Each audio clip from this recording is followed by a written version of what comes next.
What's up, people? What's up, people? It is your boy Spaces, man. I hope that you are having an amazing day. We This is a surprise live stream. I don't know who to expect to be here today, but with the news that we've heard today, I just had to jump on today.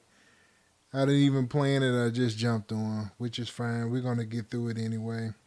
So I give y'all a little time to get on.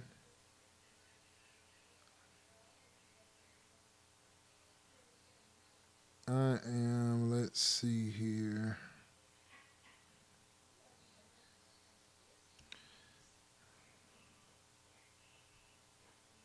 Yeah, so let's go here.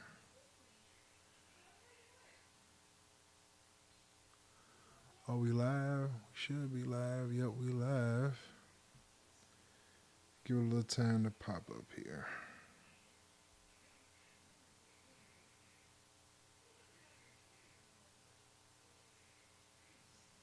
There it is.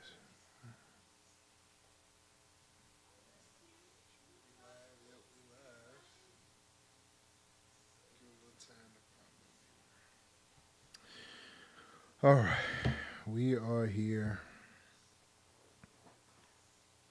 And we'll just talk a little bit before we get going.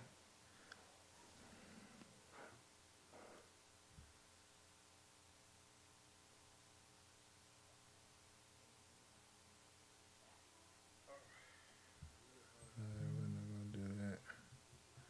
We'll wait. But yeah, man, we got good news today. We got some amazing news today from the newly named Fender. No more PreSonus, no more Studio One. We are now Fender. And Fender Studio has hit, and Fender Studio hit very, very hard. And I'm super, super duper excited about it. And I know everybody has dropped videos, but I wanted to go over a couple things real quick. Not going to be on here long, but I wanted to go over all of the new things that we have, everything that they released, what's new, what's the latest, all that good stuff. So we're gonna go ahead and get started here. I'm not gonna bother y'all tonight, but this is just a live stream that I just want to throw out there and just see what happens. And but I really wanted to let everybody know what is going on. If you have not been under a rock, I mean, if you have been under a rock, just in case you've been under a rock, I wanted to show everybody what's going on. Shout out to everybody that just jumped on. Let me not start this live stream without talking about school community beat culture. What's up, my guy? Um, dare I not start the live stream without talking about the school community. We are building over there, and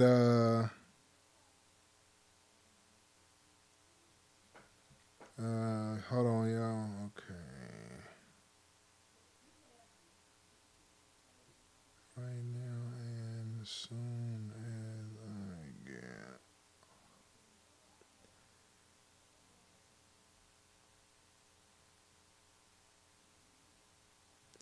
Yeah, people hit me up. They've been hitting me up all day about it. They've been hitting me up all day about it. Beat culture. Yes, sir. Yes, sir. You was the first one, my guy. The very first one I looked for. And as soon as I saw it, I was on it. It was I was on it, bro. No waste of time at all. So yes, we are now Fender. No longer studio. I mean, no longer Studio One. No longer PreSonus. We are Fender now, and I am going to talk about a couple things that I think that was just super duper. And so we're gonna go into it. The first thing I'm gonna start off with, because it's my iPad is about to die here, so I'm gonna start with this one here. Uh, First, let's do this. Let's do this. So first thing is that we're gonna go right here to the website. What's going on? My camera here. My camera doing something weird. That's all right. We're going to flip to this one. That one works. The website has changed now. It is now Fender.com. Fender Studio Creativity Amplified. I thought that was a pretty dope name about this. And the whole changeup has just been just wonderful. I love the entire situation they got going on. Is my camera working? I need my camera to work here. Let's do dang, I really want this camera to work. I ain't gonna worry about it right now. But the whole change up is just beautiful. I absolutely love the change up. So we have a whole new fresh start. We going in from there. All right. That's number one. We gotta start here. And I will go right into where we really going tonight, which is Fender Studio. We have updated, and I'm not even gonna go into the actual deal here, but this is the part that I am excited about. We got software, which we're actually going to get into physically. I understand that part, but the interfaces, they have a whole new lineup of quantum. Oh, look at this. It looks so amazing. Quantum looks so good. Looks so good. I'm just super excited about what this is going to bring. I love the new look. It just looks so amazing. Everything. They have the Quantum LT2, the LT4, and the LT16. I have heard somebody, I can't remember whose video I watched, that actually had one, and they sound so good. I absolutely love it. Now, I'm still rocking the Quantum ES4 from PreSonus. So this thing is it is great. All right. So all right, here go my camera. It's working now. Let's go. Let's go ahead and zoom on over here to me. There it is. Boom. I like that. All right, cool. So here we go. All right. So this is the first part of it. Let's go ahead and go to the next part that really got me excited, which is this controller. I don't know. This thing right here is Motion 16. It will be available spring. It is not available right now, but it is coming soon. I'm super excited about this. I don't know what this is going to bring. I don't know anything about it. I just saw it on the website and I was like, oh my gosh, look at that. It is crazy. So it's going to work with any DAW, but you already know it's going to be completely in sync with Fender Pro. I got to get used to saying that, Kay. Beat coach on. I got to get used to saying that. All right. So that's the main, this is the thing that we had to look at today was that I'm super excited about that. Now, the other thing that I'm super excited about is this. This right here is Fender app, the app. So now you are able to come in and open these different things. Oh, is it locked? Shoot. Is it gonna do it? No, it's not following my screen. Hold on, y'all. I think it froze up on me.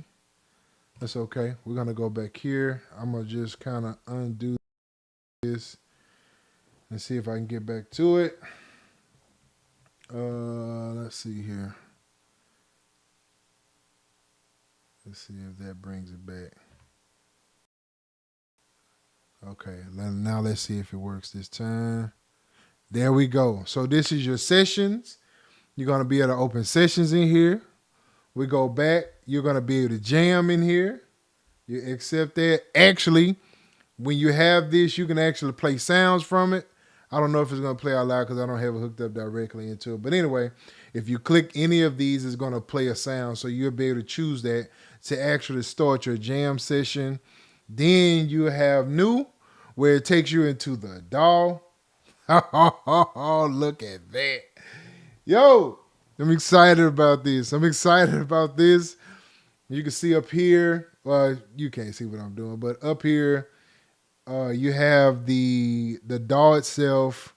You have the effects at the bottom here. Um, man, I'm excited about it. So excited. You have even your effects at the bottom.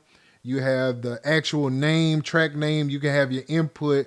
I have some inputs that I can plug right into my iPad with. This is gonna be stupid insane. This is gonna be stupid insane. Henry the Music Maker, what's happening? What's happening? What's happening? Yes. So you got this. You can even come in and go back, hit record, and then you are actually recording right straight into the DAW. Now, I don't have anything plugged in. So, but right there where it's pumping that red, if you got something there, it'll actually play or record from here. Oh, man. Oh, man. Oh, man. Oh, man. Let's see. If nah. Okay. No, it ain't doing that. Okay. Oh, you know what? Hold on. Will it do it now? Nope. Yeah, I think you have to have something plugged into it. But if you have something plugged in, you can set your metronome and all that good stuff, and you can dial right into it. Producing on your iPad is just insane. I absolutely love that. Now, what y'all should know also, funny thing about this, I'm going to be doing a video here real soon, and in the video, Henry say he just updated. Hey, I know what you mean, my boy. I understand. I was setting up a video to do some producing on the iPad because I have some other plugins and stuff that I want to use on there. So if you're not around, you want to update, you want to actually produce in here, you can do it. And on top of that, from the app, you can transfer from the app into the session. So going from and you can do this even on the iPhone. So the iPhone, I don't know. I don't know about Android. I'm just saying iPhone and iPad because that's what I use. But in the midst of that, you can even take your session directly from your iPad or your iPhone straight into your DAW without having to connect anything to do it over the air from what I've seen or from what I've heard. Let's see. Let's do this. Let's see if there is, how do you do it? Let's see if it's on here. Manage features. No. I don't know. It don't have it on here. But I am sure if you go here in some kind of way, man, look at the mixer. Import, export session. There it is. Did that do that? Did it show you? Yeah, it did. Right here at the top, export your session. And if you have anything in there, it'll go right in. Oh, man. Oh, man. So, yeah. So now we have switched over. This is crazy. Crazy. Crazy. RB, what's going on, my guy? Going to upgrade from 7 tomorrow. Yes. This is so much worth it. This is so much worth it. It's crazy. I'm excited about this little deal right here. I can't wait to see what this. I have the old not the Impact, but the Atom. I got the old Atom, the first one they put out. I don't know what being with Fender is going to bring with that, but I cannot wait to see what they do with it. I'm just too excited about that. All right, so now that we've got all that out the way, we've got all that excitement out the way. Now we can go into the part where we look at the actual software and everything that the software has, everything that they added. So let's go ahead and switch over to. Let's go here. I'm too excited about this, if you can't tell. So let's go ahead and switch over here. So right off the bat, the new look is just stupid dope. They got a everything is kind of rounded now. I heard K Sound say that earlier. I have been noticing that they have been rounding the edges like this is like a new look or something.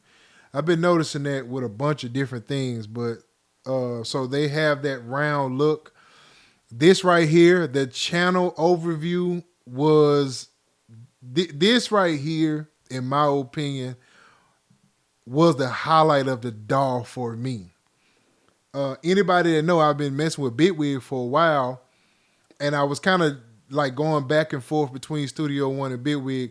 I have a love-hate relationship with Studio One, but it always bring me back in some kind of way. Even before this, before I even knew this was coming out, because I'm not connected to Personas in any kind of way. I'm sorry, Fender in any kind of way. So I didn't know this until we all knew it. And so before that, I had already went back to Studio One because I was talking about how I needed to get stuff done. And Studio One is my DAW that I can just get stuff done in, right? And so not knowing that this was even coming. And so lo and behold, they dropped this on me today and they got this down here. This is like, I fell in love with this because Bitwig has this at the bottom. And so this just changed the whole platform for me, bro. Henry, I come back, bro. Listen. Let me tell you, K Sound can vouch for this. A beat culture can vouch for this. I have this love-hate relationship with Studio One. It's like I'll have it, and then like if you go back to like let's just say 5, right? It just got stale and boring, and I didn't really find interest in it, so to say. But then I started noticing they start changing different things. Then on 7, they added the launcher. And so the launcher, I was like, yo, okay, now we got the launcher. That's pretty dope. We're just doors.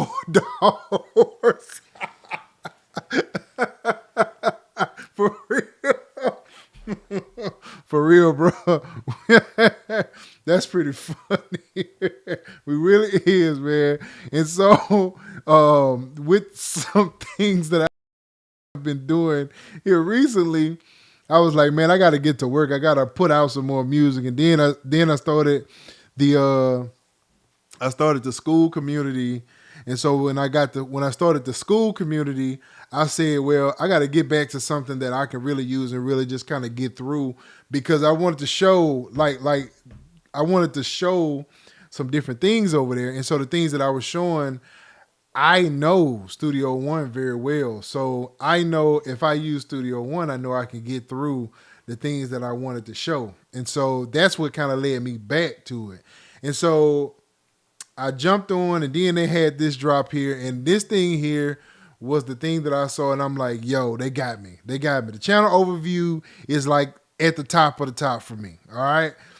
Just the way this look. And then one thing I will show you is this with the studio, with the Fender plugins, it will show you like information, right?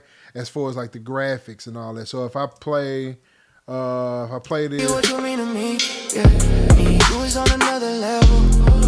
you'll see, let's go back here. So now you'll actually see information in there going, right? So that's actually dope. But if you do, like if I add another one, it just shows this part here, which is still fine. I'm not even mad at that. But it still give you like information, which I absolutely love that it gives you that information. So if I don't need it, I can go in there and remove it. And if I do need to pull it up, I can just go right here and pull this up and look at that. I love the new look. I can tell like Fender put their little spin on it with the knobs.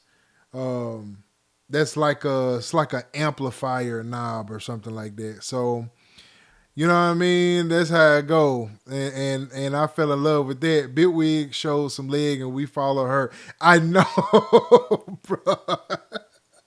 Bitwig had this short skirt on and I was like, yo, I gotta go follow her cause man, Bitwig is a tough dog, bro. It is.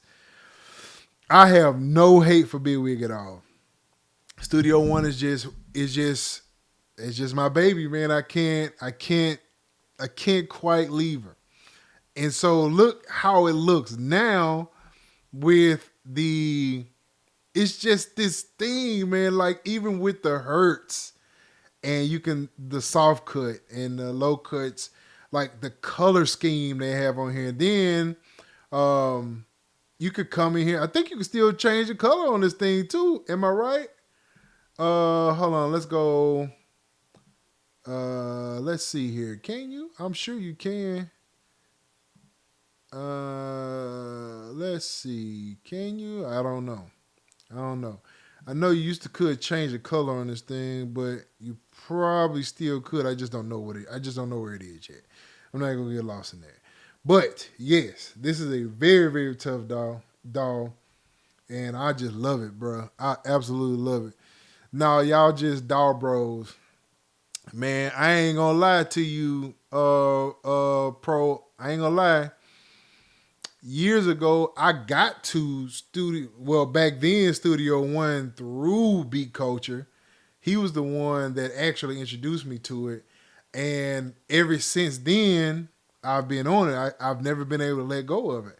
This is like my favorite dog in the world, man. Like I have fell in love with this dog for years. It what K sound, man. That's been what that was Studio One three, maybe three or four, something like that. But ever since then, I've been with it. Let's see. I went back to if you go back to 2017. I went to LA, worked on a 2017. I went to LA, worked on a project out in LA, and I was the only one with Studio One. Everybody else had Ableton. Everybody else in the studio had Ableton.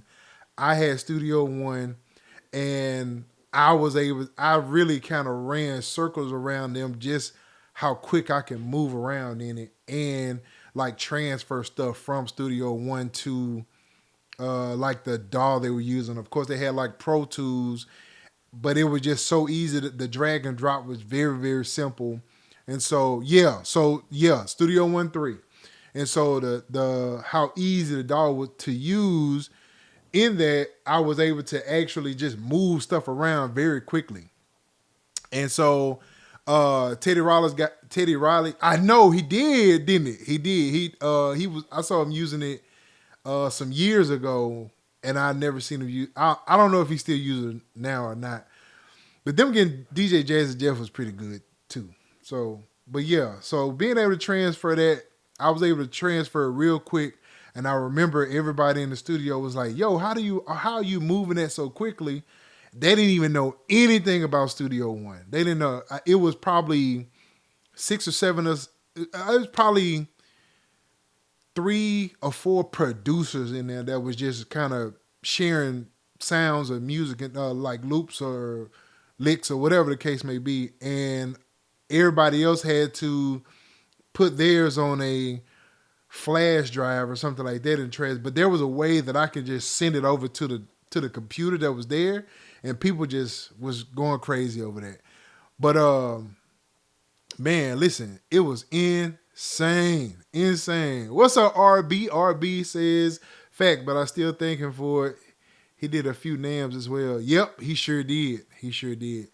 So I got fell in love with Studio One back then and been using it ever since. But I always every now and then slide off, but then I come back because I just can't stay away from it. So anyway, I've ranted about that. That's been a long one, but and so here we are. So we got that. Next thing we have that I like on here is this little deal right here. Now, I used to use this in Pro Tools a lot because Pro Tools was the DAW that had this. But being able to move around this like this, like if I want to go here, I can move really quick. I can move very quick around this, and then I could even like if I want to zone in on it, I can move around if I want to go. I love this, bro. Like being able to move around this is just crazy. It's insane. I absolutely love that little deal up there. So that's the arrangement overview right there. Now with this next one, this is the chord assistance. Now as you can see, this is an old session. This is not an old session, but this is an older session, right? And I have my chord progression up here. Everything is set.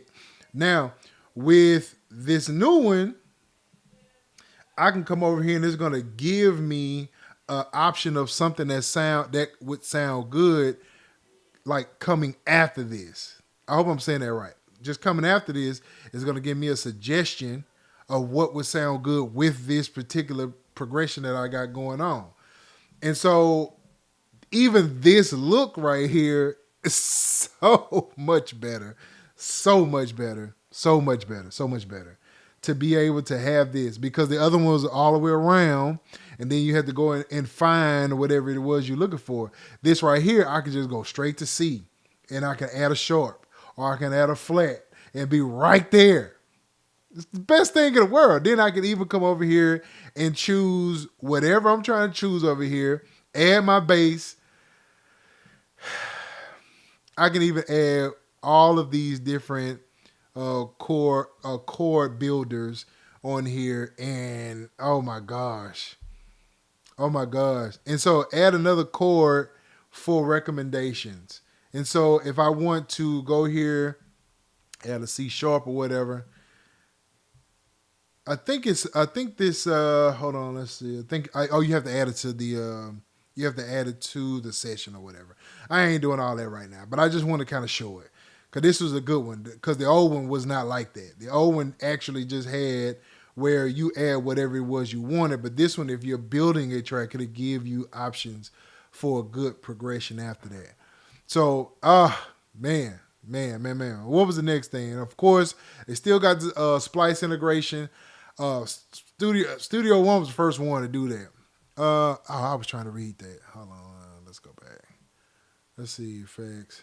That fool said we were going to give us some sounds. I know, yeah, you know how it go, man. They need to add inversion on the card. I know, which is they don't.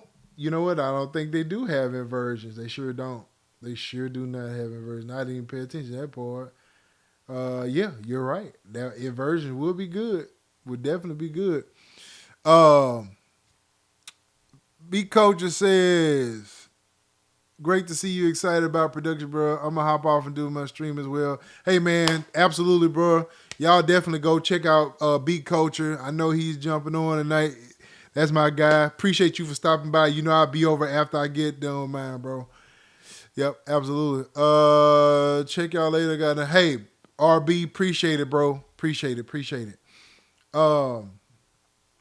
But yeah, so we have that. Of course, we have the splice integration. We all know how that works. The stem separation, of course, they got the AI stem separation. The virtual instruments from Personas has gotten an upgrade. I am so happy about this. Now, earlier, it's so crazy because I was on here and I was looking for Personas and I could not find these deals here. I had to realize, oh, I forgot. With Fender. So just to be able to see this stuff, man, it is just amazing. This deal right here, this is the new Mustang Native. Do I have like anything I could put this on? Let's see here. Just to kind of give an idea. Even though we can't be face to face, you know I wanna see you anyway. Get that computer out, get that FaceTime pull up and get prepared for the show, baby. I don't know. We'll add it here. Even though we can't be face to face. And so on here, now you can either sync with the BPM, you can maneuver this around however you want to. You can add an effect before the amplifier. You can add an effect after the amplifier. Oh, crazy. And then you have all of your controls, input levels, output. You can save it, create your own little preset or whatever the case may be. You can come here and choose some of the other ones. You know I wanna see you anyway. Get that computer. Crazy. Crazy. Let's remove that. I don't want to mess with this too much. But you have that. Red light district got to upgrade. Oh man, hold on. Let's pull that up. We gotta look at that.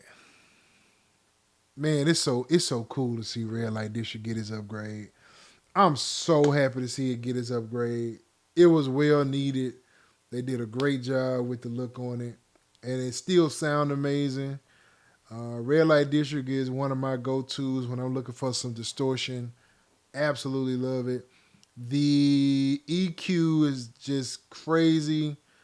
Absolutely love that. I have fell in love with the way they have the threshold and the range for the frequencies. I think that's just crazy. There was the first one that I saw do it in a DAW, and it was crazy. Absolutely love it. Now there could have been others before it, but that was the first time I've seen it. First time I saw it in a DAW was through Studio One. Studio One at that time. And so we'll go here. Let's go and look for Fender again. See, I forgot just that quick. So let's go to Fender and look at that. Oh man, they have updated Impact. Oh man, now I gotta use it. Then I saw where you can, let's say if I want to go here, I can change the color to that, and look at that. Look at that. I know. There it is. I knew it was some kind of way you could do it. You could change the color on it. And so, of course, it's pretty much still the same. They've added a couple of different things to it, but the facelift is just worth it all, in my opinion. Then you have the Mai Tai. Let's see here. Mai Tai got a facelift too. Ha, ha, ha. Let's see here. It got a facelift, man. You have to understand, this is like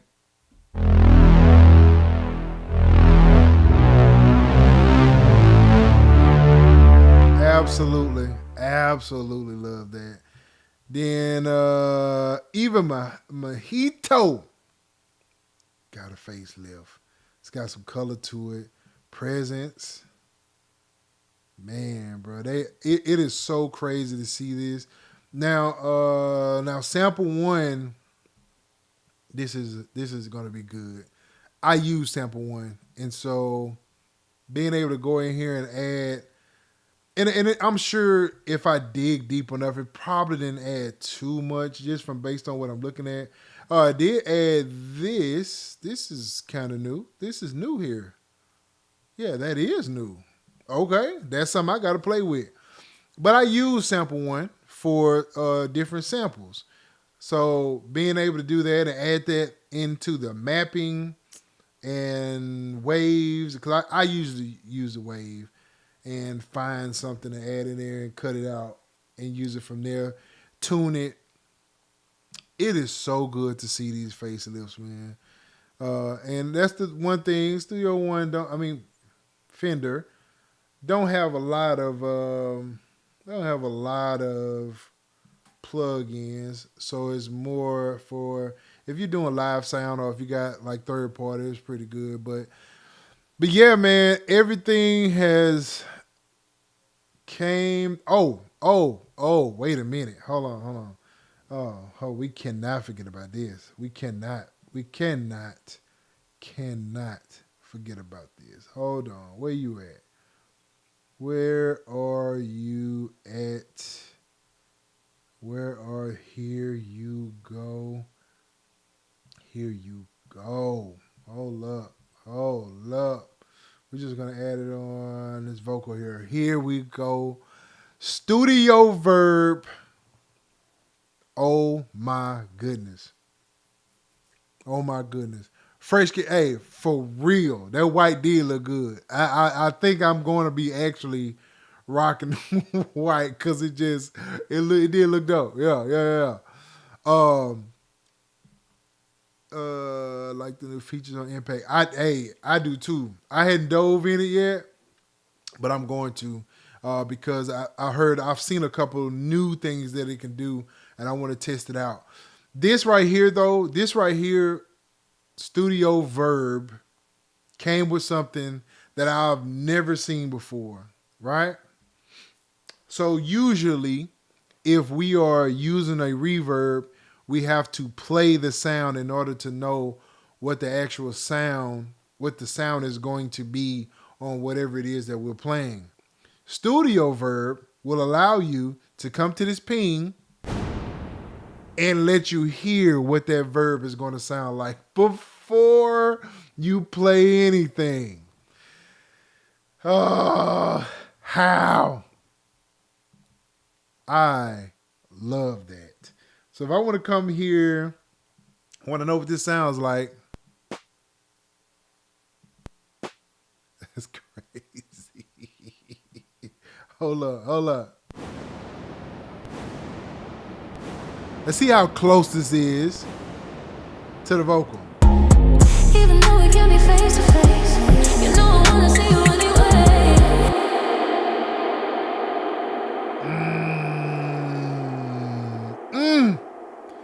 Yes, that ping feature is great. Yes, it is. This right here is just one of those things that it is so small, but it's so powerful in order to have, because I can already I can hear what it sounds like without even playing anything. So if I'm coming here and I'm just checking out some of the sounds, I don't have to play it. I can just go here, know what it's gonna sound like. Even though we can't be face to face, you know I wanna see. It's crazy. And the way that it looks, the look of it is aesthetically pleasing to the whole DAW. Everything kind of just goes together. I love this little deal here too. Let's go to this surround delay. This little delay right here is just I absolutely love this. Even though we can't be face to face, I love this. I accidentally came up on this, and I've been even though we can't be face to face, you know I wanna see you anyway. I love this surround delay, man. You can sync this, right? And so from here, you can, of course, add your time for each individual delay, right? So if I don't want the feedback, I can pull down the feedback so it doesn't matter, of course, how feedback works.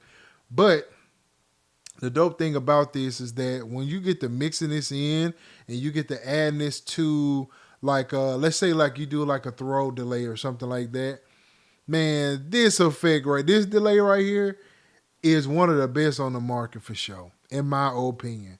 And it's a surround delay. So you're looking at your speakers here, which is your left and your right, but you got all these other ones that you can add to it that just gives it a beautiful sound. Even though we can't be face to face, you know. Let's see. Even though we can't be face to face, you know I wanna see you anyway. Get that computer out, get that FaceTime, pull up and get prepared for the show, baby. I'll see you just how much I missing you. So pull up your chair to me. That is crazy, bro. I love this delay. I love this delay. But yeah,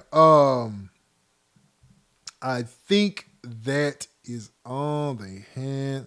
Of course, they had a whole bunch of other stuff where they all just got facelifts and stuff like that. I don't think I'm missing anything. Oh, and I like how this multi-band dynamic look now. It really looks like this look right here is like it honed in on the sound of it. Even though we can't be face to face, you know I wanna see you anyway. Get that computer out, get that FaceTime, pull up and get prepared for the show, baby. So I can do it without having it covering the screen. So, oh man. It almost looked the exact same, just full. But man, being able to control this and do the manipulation of it within this little part here without having to cover the screen to do it, man, it's gonna be so much quicker to get that done now. Oh, and then you have the third parties, right? Which just will pop up like that. This one's not active. Let's go to let's see what else we got. Let's use this one. So we got solid bus. Hit that, pull up like normal. You have the way they have this set up here, which is your controlling your controlling MIDI board and all that good stuff. They just these little bitty small things that they added to it is just beautiful. Beautiful. Beautiful. Beautiful. I absolutely love it. Man, what you guys think about that, man? What y'all thinking? What y'all feeling with it? What y'all got? What's y'all opinion on the new Fender Studio?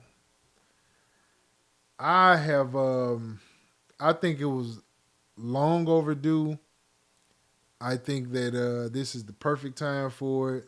I know NAMM is coming up, and I know people are going to be, NAMM is here, and you got to think about NAMM when you're doing this stuff. So I am excited.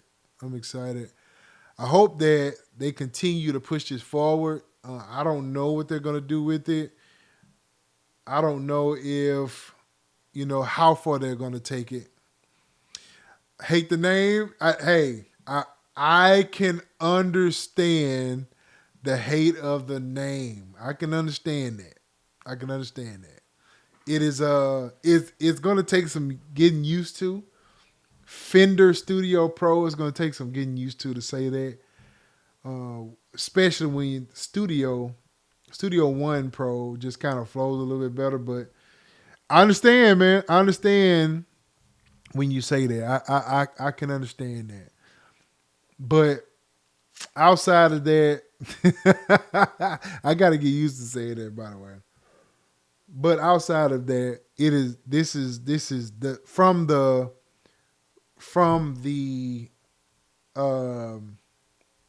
what am I trying to say? From this part here, because this thing here, I don't know what this is going to offer us, but I'm super excited about this. I ain't gonna lie to you. Where am I at? Let's see here. And all these guitar amps they've added to this too. I'm just excited about it. But this deal right here, this is what I want to see. I don't know what they're doing with it. I want to see this.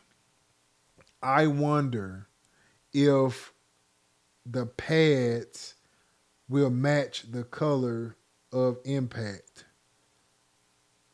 Like if this would make sense if this completely controls everything. Like if you can use this without having to deal with the DAW a lot. Like if those numbers on there link into Fender Studio correctly, and links in direct into it the way that I think it's going to. Because you know, when you have a DAW and you have your hardware that goes to it, it usually just connects in real good, but you'll get some that don't. You know what I mean? Who knows? So if this connects correctly, if they do this right, this is gonna be tough. This is gonna be tough. 269 is not that much. I need to see if I can get me one. Cause I surely want to try it out. Surely want to try it out. Definitely. What y'all think about NAMM coming up? You know they've already leaked a couple things. I know everybody got their secret sauces waiting in the background, and ooh, I'm excited to see what's coming. Best time of the year. I'm not an MPC person, but I saw they got a new one. You know, we're going to see what that's like, what that comes out to be. The studio, Fender Studio, dropped theirs just in time for NAMM. Is there a machine coming? I don't know. Is there? I know we're not supposed to know about the MPC, but that got leaked. I know this is like ripe time for a machine. Man, if Native Instrument drop a machine, it's gonna be crazy. This is gonna be a crazy year. I've seen a couple things that's been dropping, and of course you know everybody. You can tell by the way that NAMM is set up. Now, normally, the way that I've always known it to be from what I've seen, I've never been there, but just based on what I've seen, all of the big setups, all of the big spots are filled with companies that are going to have hardware. And so when I look at Native Instruments and I see how big their spot is, I'm wondering. Now, this is just me. You know, they're not going to get I would hope that they don't get a big spot like that just for, you know, the Machine 3 or the MK3S. You know what I mean? Hopefully if they got a spot like that, they're going to be dropping something else physically. But, you know, I don't know. I wish I did because I really want to know. But I'm not in like that. I wish I was. But so hopefully, you know, machine drops. This is spring, so it's not going to make NAMM. Who knows, man? Who knows what's going to drop? I just can't wait to see. But anyway, what y'all think about it, man? What y'all think about studio? What do you guys think about Fender Studio? Give me some input on it. And by the way, man, make sure that y'all go join the school community. We're going to be doing music and AI, music with AI, music and AI with promoting and creating content, different stuff like that. Just share everything that I've been doing for the last 2 or 3 years, information that I know. We're going to be doing it on the school community, right? It's free. Just join for free. Later on, if you decide that you want to go to the next level, you can go to the next level then. But I'm going to be doing a lot of stuff on the free level because I just, you know, this game is crazy. And I know a lot of people that just do music. I know a bunch of people that just do music and you know, they need other ways to make, you know, money on the side or whatever the case may be. And so you have to create content. And so being able, this thumbnail for this video, that this live stream here, the thumbnail was I generated in AI and how to put them all together and make it look a certain kind of way. And so that's what we're going to be doing in the school community, basically creating music. There's so many different ways to create music with AI. And, you know, the big thing is like, let's use like a Suno. and generating music over there with just AI. Now I'm not a just AI generate prompt kind of person. I still create from scratch, and I love to create from scratch. I will never stop creating from scratch. Um, I like to hear what AI can do with what I'm already doing, but I'm always going to create from scratch. Never going to leave that part of me to die for the by the wayside. So, but I just want to know, man. Just join over there. We're gonna be doing some things over there. I got a live stream I'm gonna be planning over there here real soon. We're dropping videos over there all the time, but yeah, man, yeah.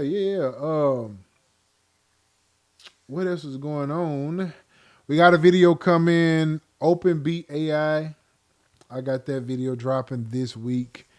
I got some other product I want to drop on you guys too um, for some AI stuff. I got camera stuff going on and just different things to help you grow your platform, or if you're doing some content or anything like that. I'm always looking for different things to do that. I'm trying to get some giveaways that I can give away for y'all. We just did the gyro. Shout out to those guys over there. End up giving away 5 copies of it. You go check that video out. We did 5 copies of gyro, which is a dope plug-in. I absolutely love it. I use it all the time now. But we gave away a couple copies. I'm trying to get some more things that I can give away. I want to give away a couple things. Anything I can do to give back to the people that support over here, man. I absolutely love my supporters, the one that come over. We all family, and I love being in a family environment with y'all so I can come on here. I'm going to be doing a lot more live streams coming up. I got to get a set time that I'm going to be jumping on and doing the live stream like weekly. Just to connect, man. I like doing live streams. I love doing it. We can connect. I even tonight I've met a couple guys that I've never seen on the live stream before, so that's always cool. To meet new people, man. Always good to meet new people. But anyway, Open AI. I'm going to be doing a video on there here this week. It's going to be releasing and just showing how you can use it and flip it and do some different things. I know they had a little couple things going on recently, and the internet waves took it and did what they did with it. I'm one of those people again, man. I stay focused. I stay focused on what I'm doing, and I don't never take that music and use it for face value anyway. So it doesn't really matter to me. I'm going to chop it up so many different ways. It's not going to be the same at all. I've been playing around with a couple different prompts that I've been kind of liking to just kind of generate some stuff that I can use and chop up with in that way. I used one the other day, was like a scientific laboratory villain something. I can't remember what it was. And man, it generated this crazy sounding orchestra deal that I'm gonna be working on. And I've man, just trying to see how far I can push it. I really want to create something that is something new. I'm trying to get away from what's normal. And so I've been pushing myself to find something new to generate. And so if I'm going to be using AI, I want to use it. AI can't keep up with us as humans because it's just generating what it already have. And so me as a human, I know that I can push myself further. And that's what I want to do with AI and see what AI can create with me. But I'm still the creator. And so having that kind of stuff, it allowed me to really generate something that I was like, whoa, this is different. This is not like a trap or a regular R&B or anything like that. I'm trying to push past that. There's another sound out there that nobody has tapped into yet, and I'm gonna find it. I'm gonna find that sound. I don't know what it is yet, and I don't know where it's gonna happen. I don't even know what it is. I don't know. I'm not even thinking genre. I'm not thinking none of that.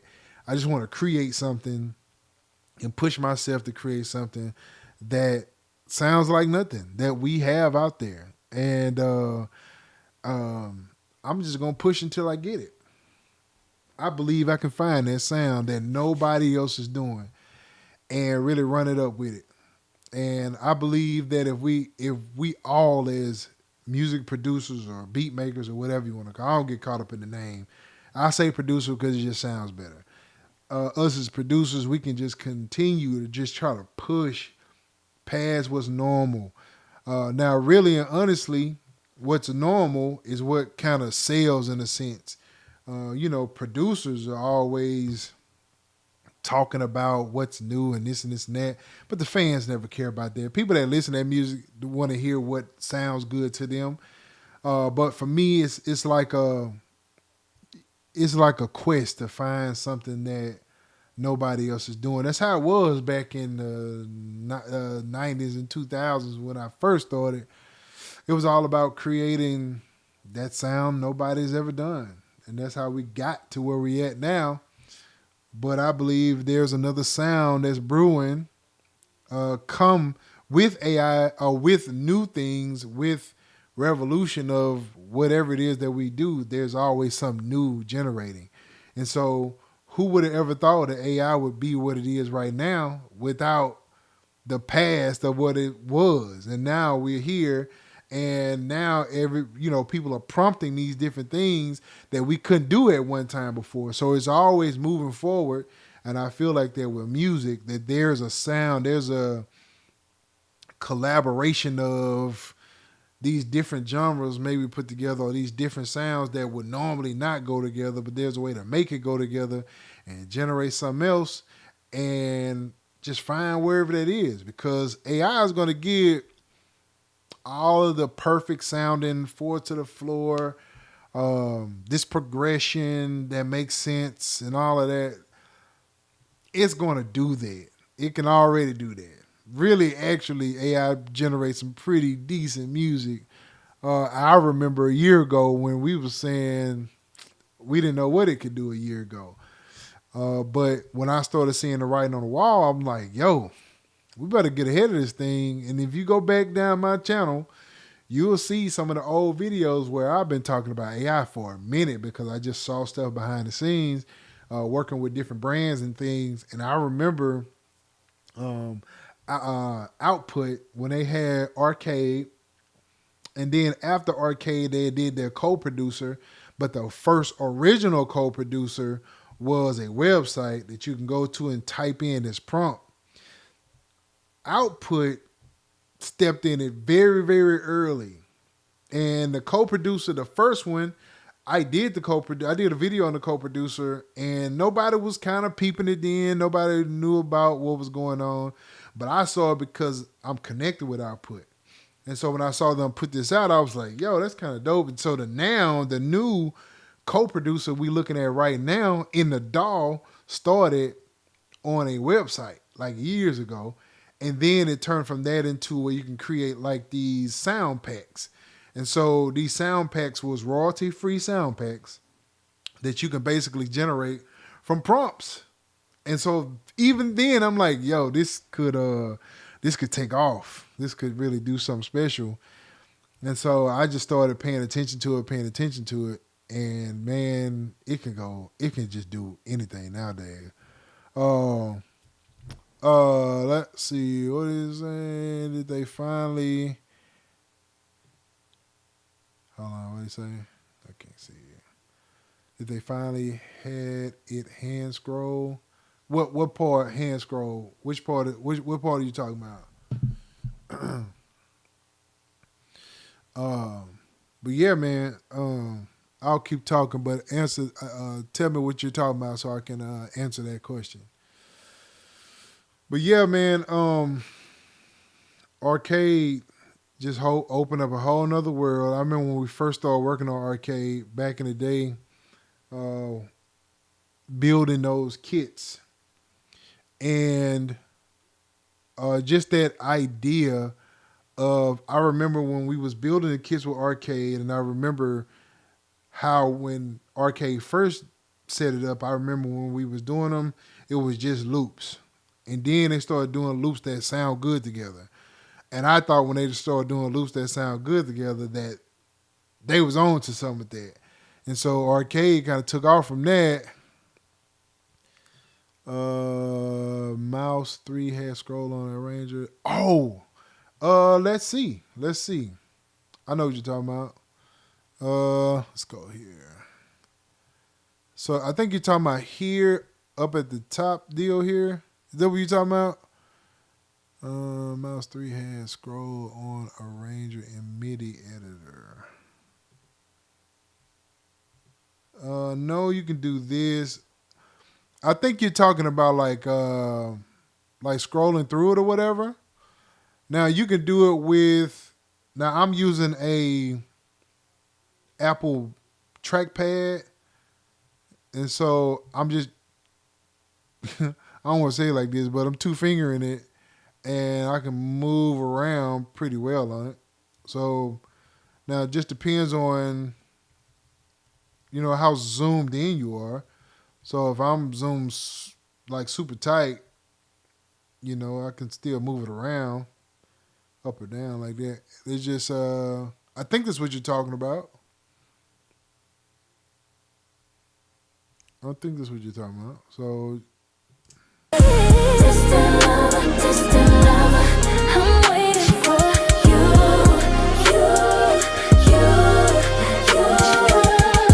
distant lover. I think that's what you're talking about. Ah, yeah, yeah, yeah. Okay, yes, yes. So yeah, you can move around up or down, so you can scroll through it pretty well. Um, I absolutely love this. I wonder can you? Yeah, you can kind of drag it around too.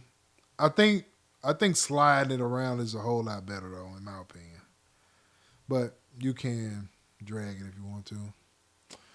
Look like reads and arrangement. I know it. It kind like real talk. It almost like they combine a couple different dolls into one. That's kind of what it feels like to me because there's like even this little deal here. I remember Pro Tools using this like years ago. Um, what? Let's go here. With the mouse, you need to use the shift and move. Oh, shift. Let's see.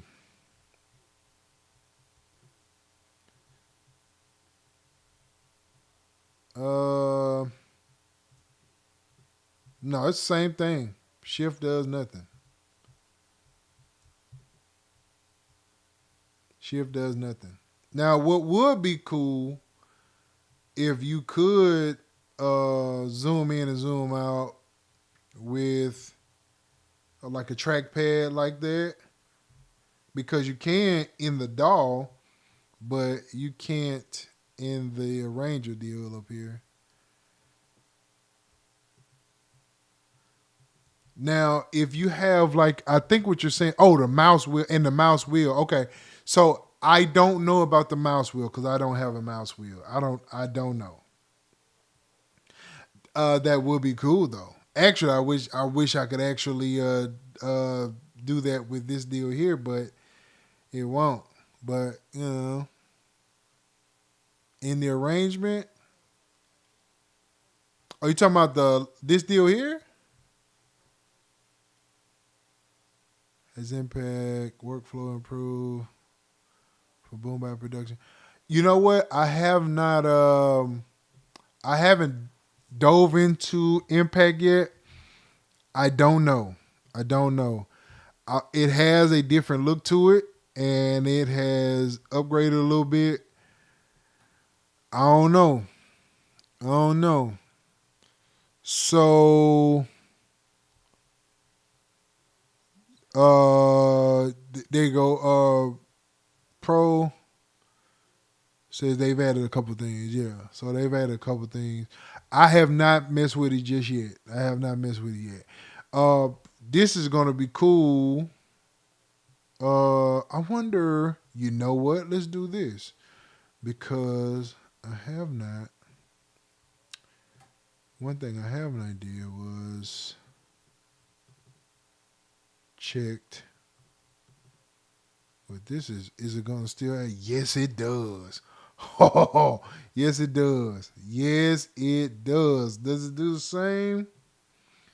Like, no, it does not work like the full one does, but you can still add like different colors like that. Because the full one will allow you to highlight a row and add color to it that way. But I still like that you can add color to it. That's still dope to me. Can impact lazy chop. Oh, here you go. Here you go. Here you go. You can slice and send a pad to sample one. I love it. Yeah, I love that. What's your thoughts? What's my thoughts on studio on Fender? Is that what you're saying? Sacred Soul on Fender? Because if that's what you're talking about, I love it. Absolutely love it. If that's what you're talking about. If that's what you're talking about, I absolutely love it, sir. Let's see.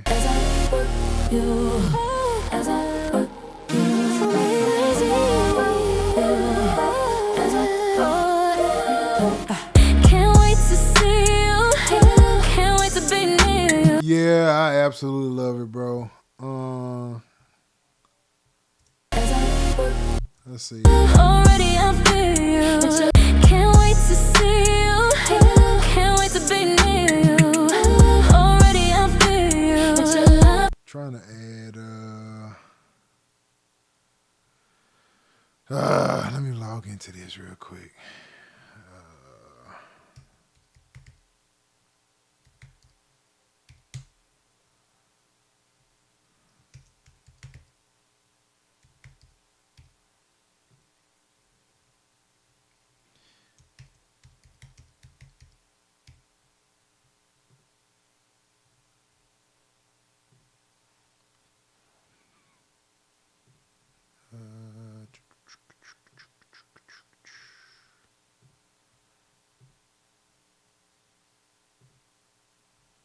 All right, so let's go to kick.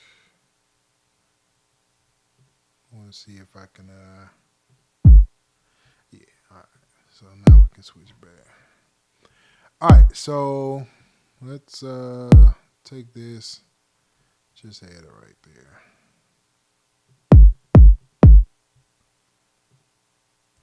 Can't wait to see.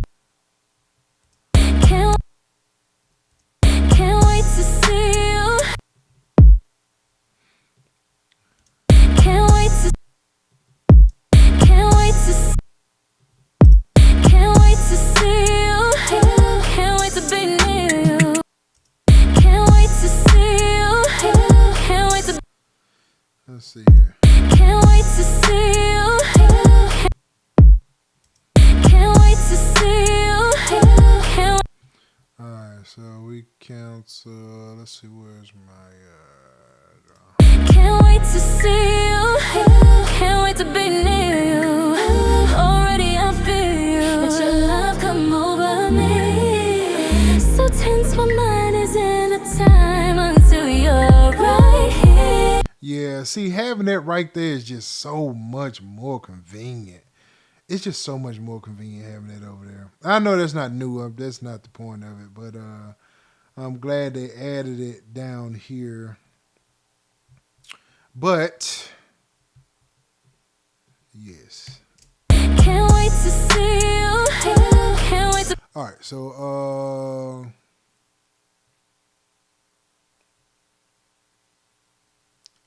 let's see here. They have them products called Motion 16, which is a replacement for that. Yo, bro, we've been talking about it, man.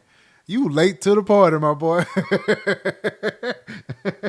Let me show you how late you is to the party. Here it is, right here. We already had it on screen. Yeah, bro, we've been talking about it, man. All the whole thing. I'm excited about the whole thing.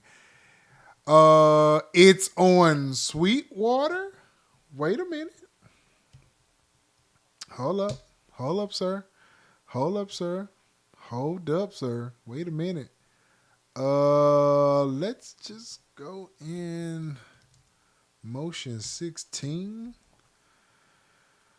Oh, it is on there. It's for pre-order. Oh my goodness. So that means, let's see. Cause if so,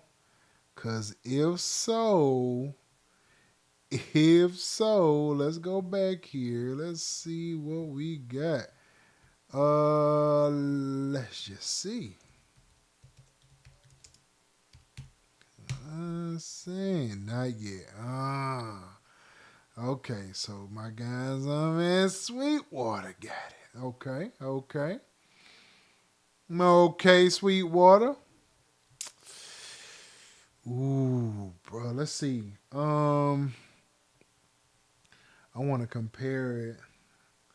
The one thing for sure, let's go up here. This right here is a big upgrade from the Atom. I mean a huge upgrade from the Atom. Oh man, what is that? So this is gonna be this is a knob. This is controlling macros. So you control all kind of macro. I don't know what this one over here is. Is this a what they call the little deal? Wait a minute, bro. Oh man, what they call it? The track. They got a name for that. They got a name for it.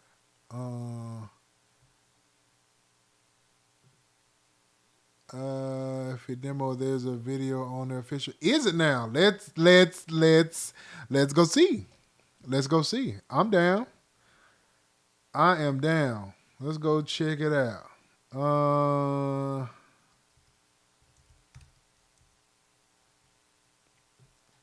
Let's go check it out on the official page. So if it's on the official, let's go to Fender Studio. Man, I got to get used to that. So Impact, I think that's what you're talking about, Impact. Let's see here.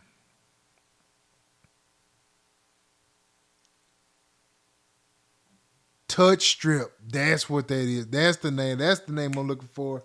Touch Strip. All right, so here we go. Studio Pro 8 is adding some exciting functionalities to Impact and Sample 1. Impact, our drum sampler, is what we want to focus. That white is crazy. That white, I think I might switch back to the white. That white is insane. On first. So this is the brand new UI of Impact. It looks pretty awesome, I think. And when you click here where it says Impact, you can actually toggle between light and dark mode, which is pretty slick. Personally, I like the dark mode, but the new functionalities of Impact go far deeper than these cosmetic changes. A great example for this is the new function Send to Sample 1. This is especially useful What's up, Wallace? What's going on? Welcome to the live stream, man. when you have a sample that you want to play on the keyboard. For example, I found this really cool 808 on Splice, which is the world's leading sample and sound library and also directly built into Studio Pro. Oh, shameless plug for Fender. And this is what it sounds like.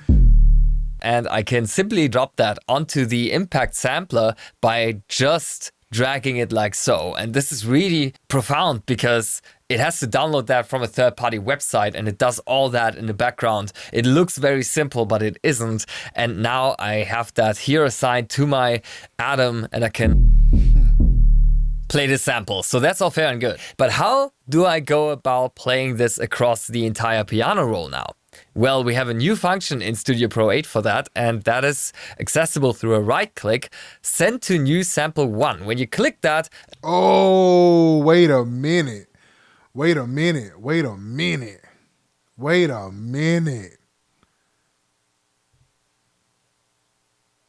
this something that you could do and I missed this? I didn't know you could do that. A new instance of sample. Is this something new? Somebody tell me is this new or not? Because I didn't know you could do that. What up, Wallace? My guy. Wallace a part of the school community. You been checking out the videos, bro? I've been uploading some stuff on there, man. Motion 16 is competing with Machine Micro, MPC, and Slap. I really, really for real. Because if that thing worked the way I'm thinking it's gonna work, it's gonna be crazy. Especially if you're a Fender Pro user. Okay, all this is new. Here we go. Okay. One is opening up right away, and you can play this sample across multiple octaves. Oh, So that's awesome, but the next feature wait a minute, sir. I like even more. I found this really amazing drum loop on Splice.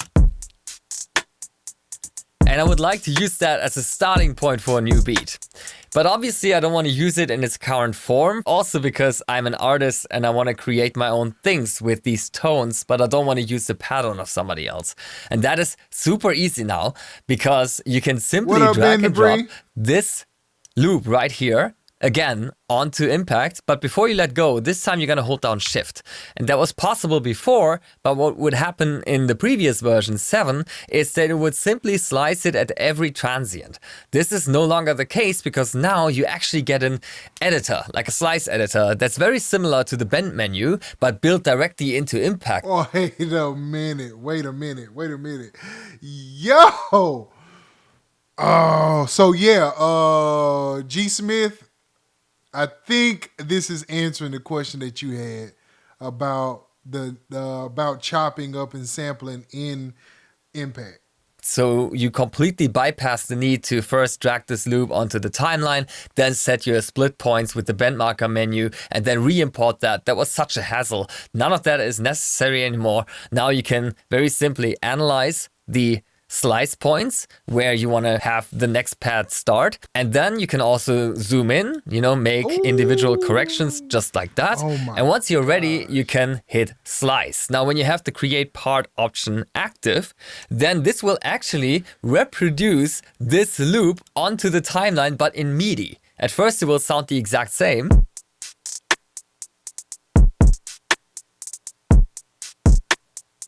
But now you can do things that are very hard to do in audio editing and extremely easy in MIDI editing. For example, this. So that's super powerful, right? Especially when you consider that once you have found... Okay, so yeah. Impact just went to a whole nother level with this one. Oh, there was another thing. We'll do it when we get done with this video. The best video. Okay. Creative. Your beat. I think I know who you talk. You can then drag that straight back into Splice just like that and get, for example, suggestions for a matching bass line. And that's gonna tear the roof off. Yo, I never thought about even using splicing that way. Oh, I never thought about that. I never thought about putting a drum loop in Splice and finding a bass line for it. Oh, I never thought about that before. Almost forgot this is a launch video and there's many more features to cover. For example, one feature that has been requested by so many of you is that when follow tempo is engaged inside of Impact, that you should be able to define the BPM for correct time stretching right here, and also be able to time stretch on a per pad basis to either half time or double time. This is now possible in Studio Pro 8, both for Impact as well as Sample 1, which we're gonna cover in a moment. Finally, no more clunky workarounds using the timeline. Another highly requested feature that's now available for both Impact and Sample 1, you're finally able to set the fade in and out points on a per sample basis. And this is completely independent from the envelopes. The visual indication for this has been so much. Thank you. I've been wondering why you can't do that in Impact for the longest. I've been wondering why you can't do that in Impact for the late. That I think that is something that they should have been had. The secret sauce is they have something where you can hum your melody and it converts in a minute. Bro, I like literally. I just thought about that. That's the exact thing I was saying that we're gonna do when this video is over with because I just thought about that. It just hit me. Thank you. This is crazy. To be able to do that fade in curve in there, thank you. Requested. I've seen this in the community all the time. My You can gosh. also set the fade in and out Yes. curves to be Oh, either yes. logarithmic or exponential. And when you have loop mode engaged, then the crossfade can now be up to the length of the sample. This is really cool when you blend loops into each other or for some really interesting sound design, especially when working with sample one.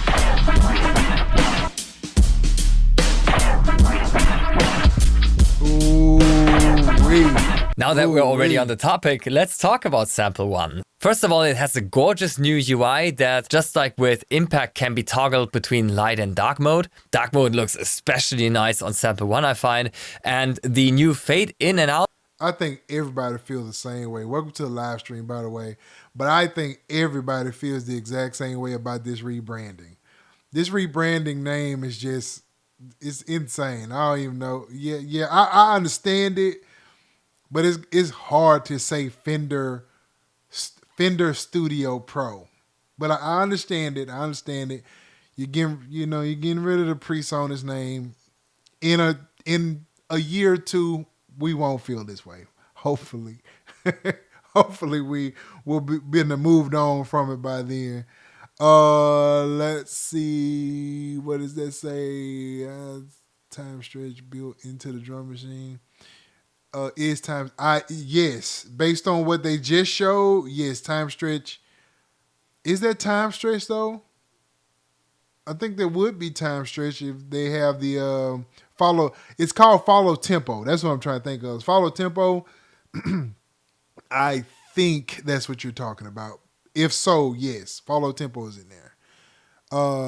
You can do some crazy stuff with sample one now. Yes, man.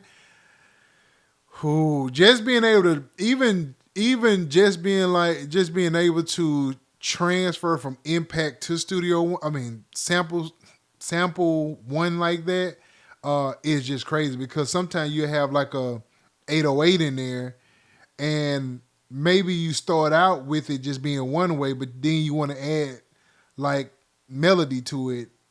You can just drag it over. You can just send it over there. That's crazy. Let's see. I feel like have to learn to play a guitar now.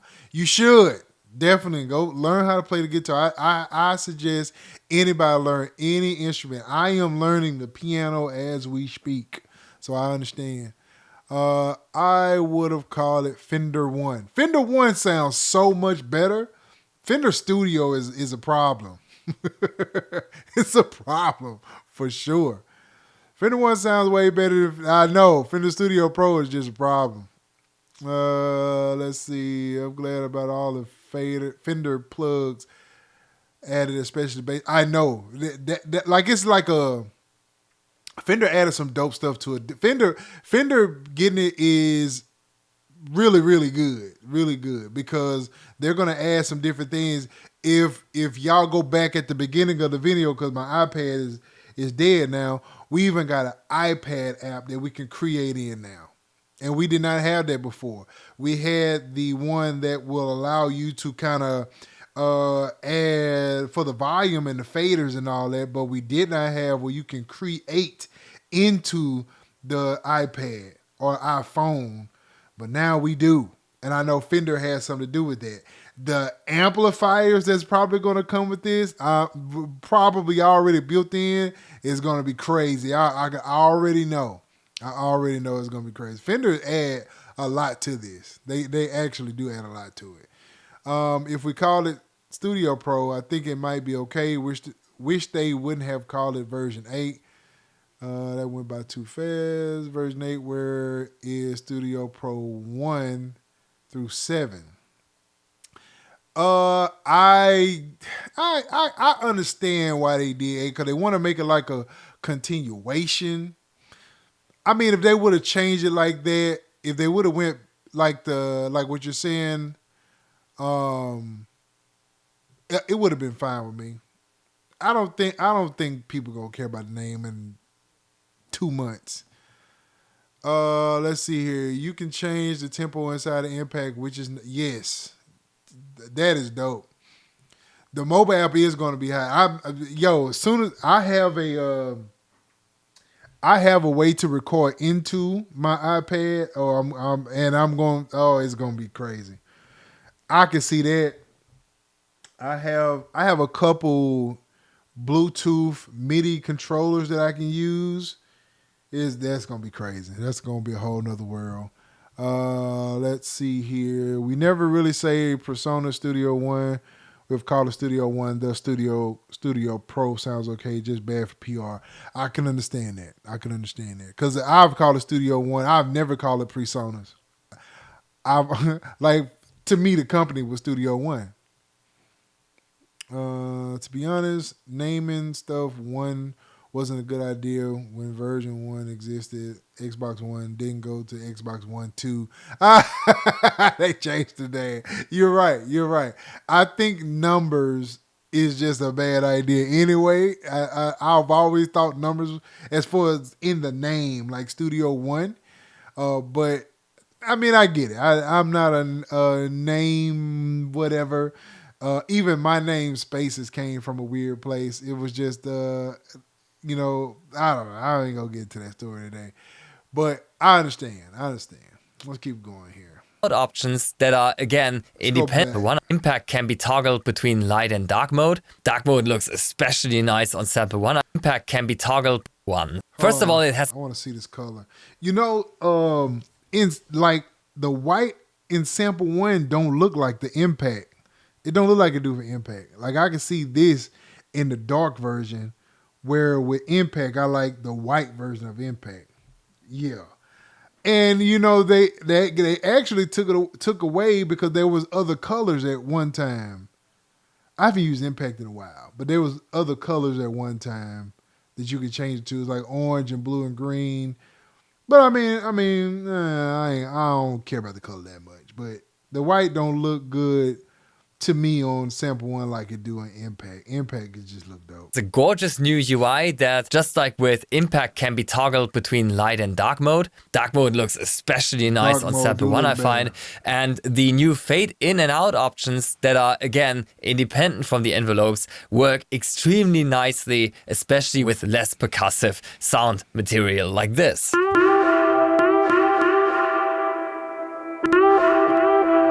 Oh, man.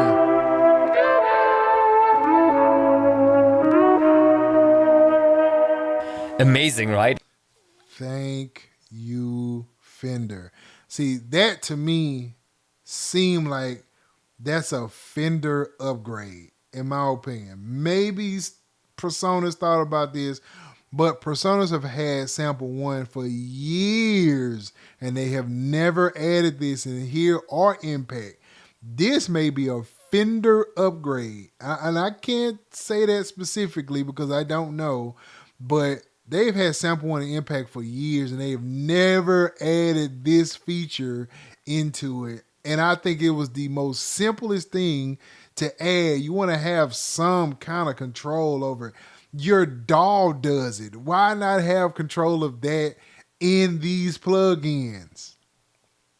Thank you. I'm going to say it's a Fender ad. Thank you, Fender. Yes. What'd you say? Shout out to Davis. Welcome to the live stream. They will probably drop the numbers after version 10. I hope so. They don't need the numbers, man. I guess you have to have the numbers in order to keep the updates or whatever. I don't know. I don't know how the number thing work in PR world, but the number, it is what it is. Let's see here. Can we resize the GUI on the VST? I don't think you can. That is a good question, though. Let's see. Let's flip over real quick. Let's go to here. Can you? Nope. Nope, you cannot. There's not an option to do that. Let's see, maybe like command or something. Option.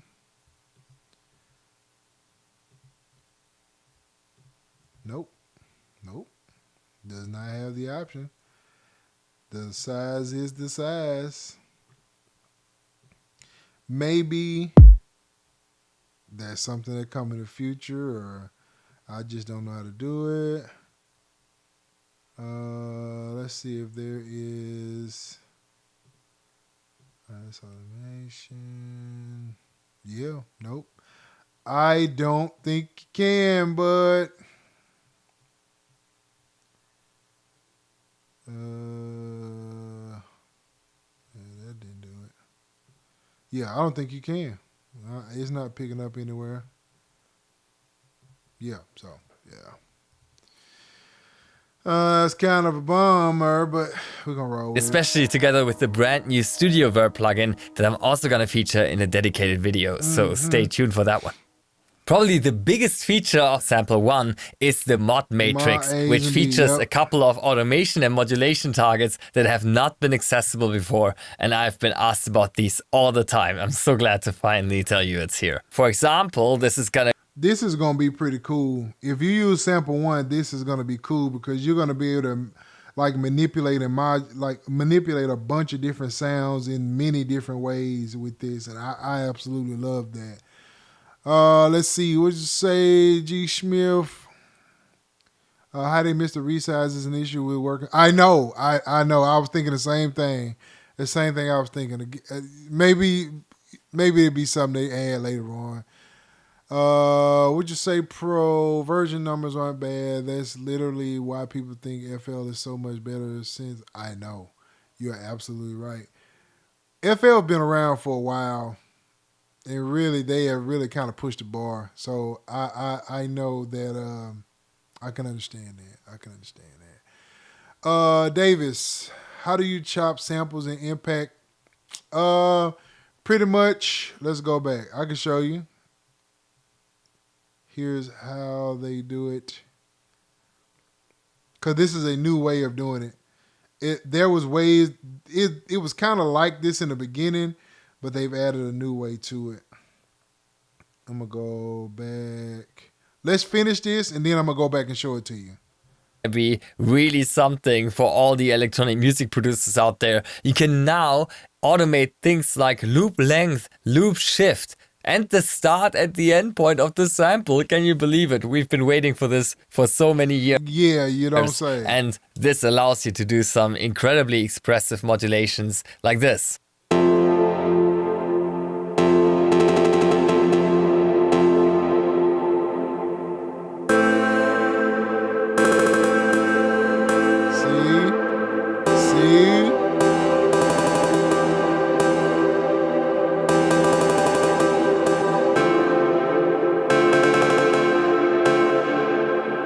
That's gonna be crazy. It's really hard to miss how excited I am about the new features inside of Sample 1 and Impact. Hope you're gonna like them as much as I do. And thank you so much for watching. Alright, so chopping up a sample in pattern of somebody else. Like this. And that is super easy now because you can simply drag and drop this loop right here again onto Impact, but before you let go, this time you're gonna hold down Shift. And that was possible before, but what would happen in the previous version 7 is that it would simply slice it at every transient. This is no longer the case because now you actually get an editor, like a slice editor, that's very similar to the bend menu, but built directly into Impact. So you completely bypass the need to first drag this loop onto the timeline, then set your split points with the bend marker menu, and then re-import that. That was such a hassle. None of that is necessary anymore. Now you can very simply analyze the slice points where you want to have the next pad start. And then you can also zoom in, make individual corrections just like that. And once you're ready, you can hit slice. Now, when you have the create part option active, then this will actually reproduce. And so basically, once you do that, it's going to spread that loop around or that sample on all the individual pads. Now, in this, what you'll see also is that this is pad A, but the chops are too many for 16, so it goes to part B, which add the rest of the sample to this side of it. So that's how you actually chop samples in Impact. This loop onto the timeline, but in Now I'll let it play because it's gonna go to sample 1 from here. Let's go back.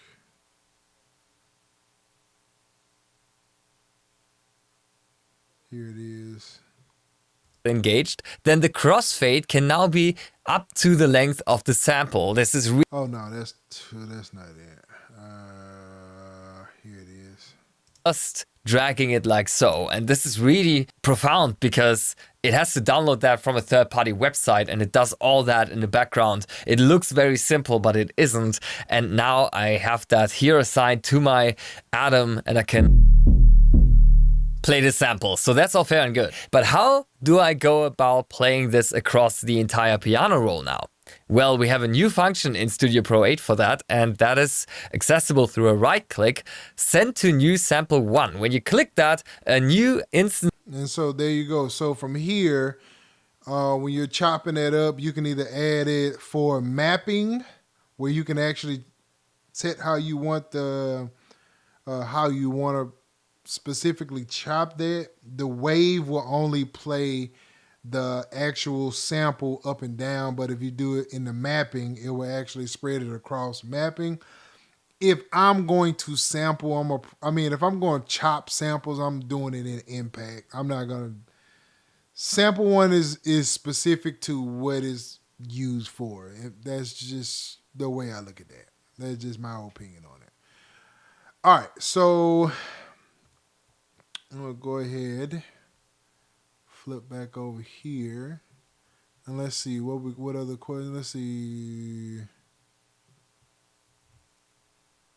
Did you try Logic Pro? I think I'm thinking about getting the Mac.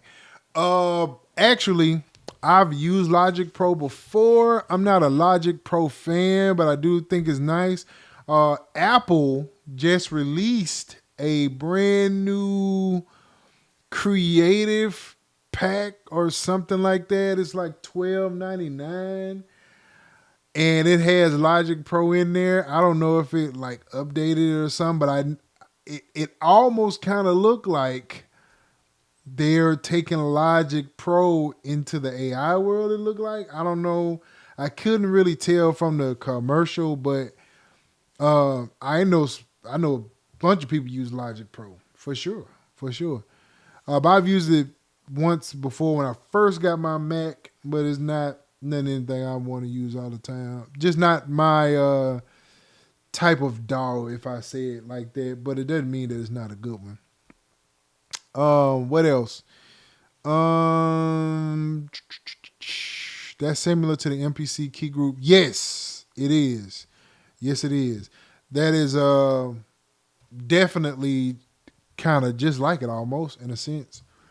And if you follow me a little bit, I just used MPC for the first time here recently. And so it's very simple to use too. Wallace says Creator Studio. Yes, that is exactly it. That is it.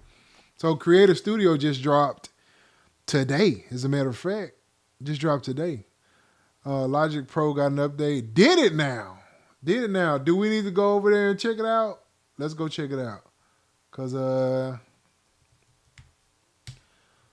we all in it tonight. Let's go. Let's see what we got.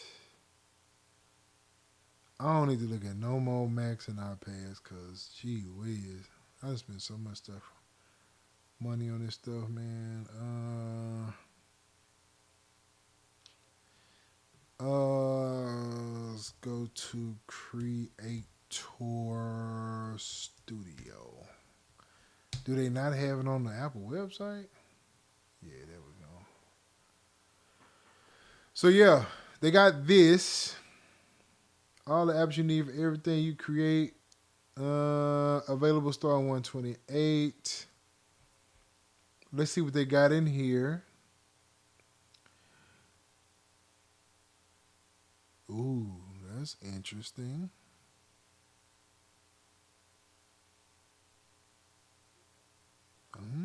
That's interesting. That is very interesting. All right, so Logic Pro helps you produce music in perfect. It doesn't say anything about it though, but that looks different. Now I could be just because I don't know, but that looked different. That looked different. That looked different. I'm broke. I have the MPC Studio and the Machine Micro. Hey, all you need to do is make music, bro. I am not a fan of buying everything new at all. At all. Logic Pro 12. Is that new? I'm gonna tell y'all, man, like really, really honestly, I purchased this stuff really to show it. That's kind of where I land with it a lot of times. If there's something that I really like, then I will add it to my little repertoire and use it. But I can guarantee you I don't use everything I get. If I like it, right, I'll do a video on it. But if it's I can like it and not add it to my workflow. It's very possible that I could do that. Because when I do a video on it, it's because I like the actual product. Let's see. Doesn't say. Let's see if we can find out about Logic specifically. Let's see. Does it take you anywhere?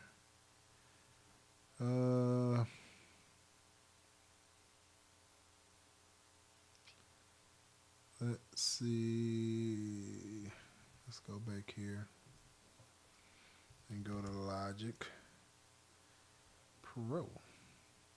But yeah, yeah, I don't spin it like that, bro.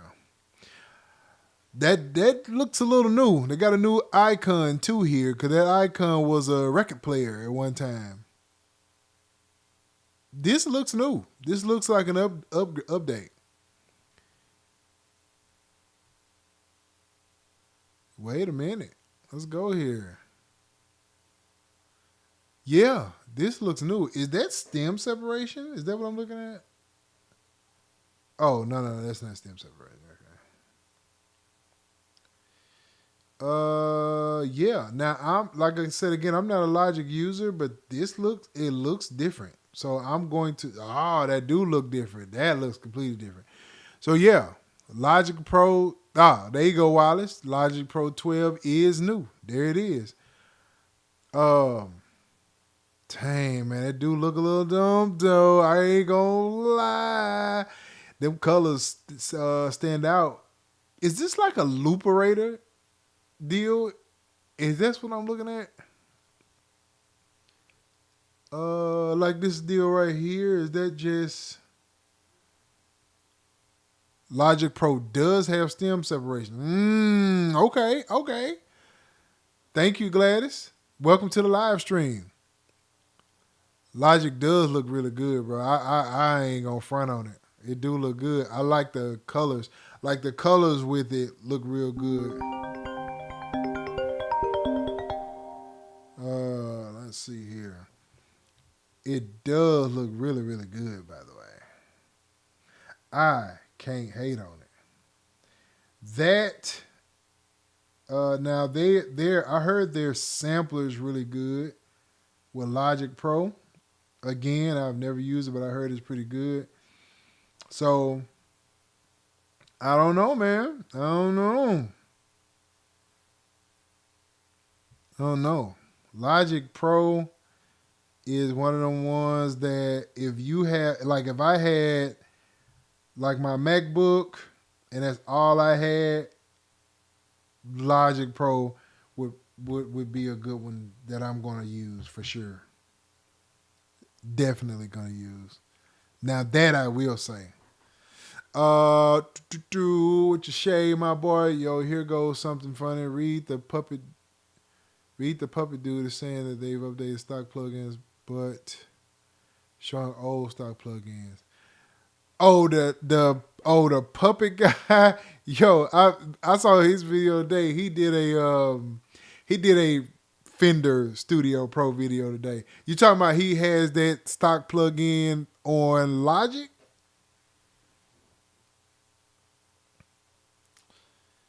He said yes, it has that feature too. Yeah, yeah, yeah. Okay, okay. Miss Gladys, thank you. Never tried. I got you. I got you. I got you. This is live loops. Okay, so answer this for me, Gladys.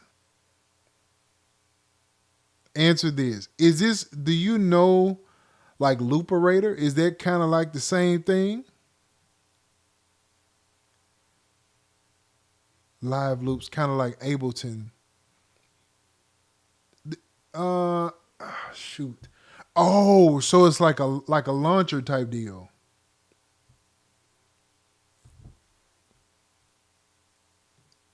Everybody who has Logic swear by. I know, yeah, for real. There's a lot of people that I know that use it all the time, and they speak very highly of it. Oh yeah, no, he did. Oh yeah, the Fender video. Okay, yeah, yeah, yeah. Yeah, they. Some of those did not have any um updates at all. Like they didn't have the updates; just had a facelift. Yeah. Oh, you know what, Sacred? I just realized what you're talking about. Yes, you're absolutely correct. Yes, you are. I think he ran into the same thing I was running into. Um, um, with the I think he still had like Studio One. I think he had still like had Studio One on there. I think that's what he did. Which I can understand getting them mixed up. Yeah, yeah, yeah. Miss Gladys says Studio One has. Yeah, I think you're talking about the launcher. Okay, yeah. So that is a launcher. Okay, okay. So this right here is a timer for the actual bar of the. Okay, that makes sense. That makes sense. Like DJ style. Yeah. Okay. Yeah. So that's the launcher. Okay. Cool. Read the Puppet videos are dope. Yes, they are. Matter of fact, I love his videos and his wife videos. Kira. Kira has some stupid dope videos, bro. They be very like they're highly edited and they're lovely to watch, bro. Like I just don't have the kind of time to do that. If I did this full time, I would definitely edit those videos like that and really have like a creative thing with it. But I just don't have that kind of time. And her studio is dope too. And I want to say he edits all of her videos. The puppet is just dope. It's just such a dope concept.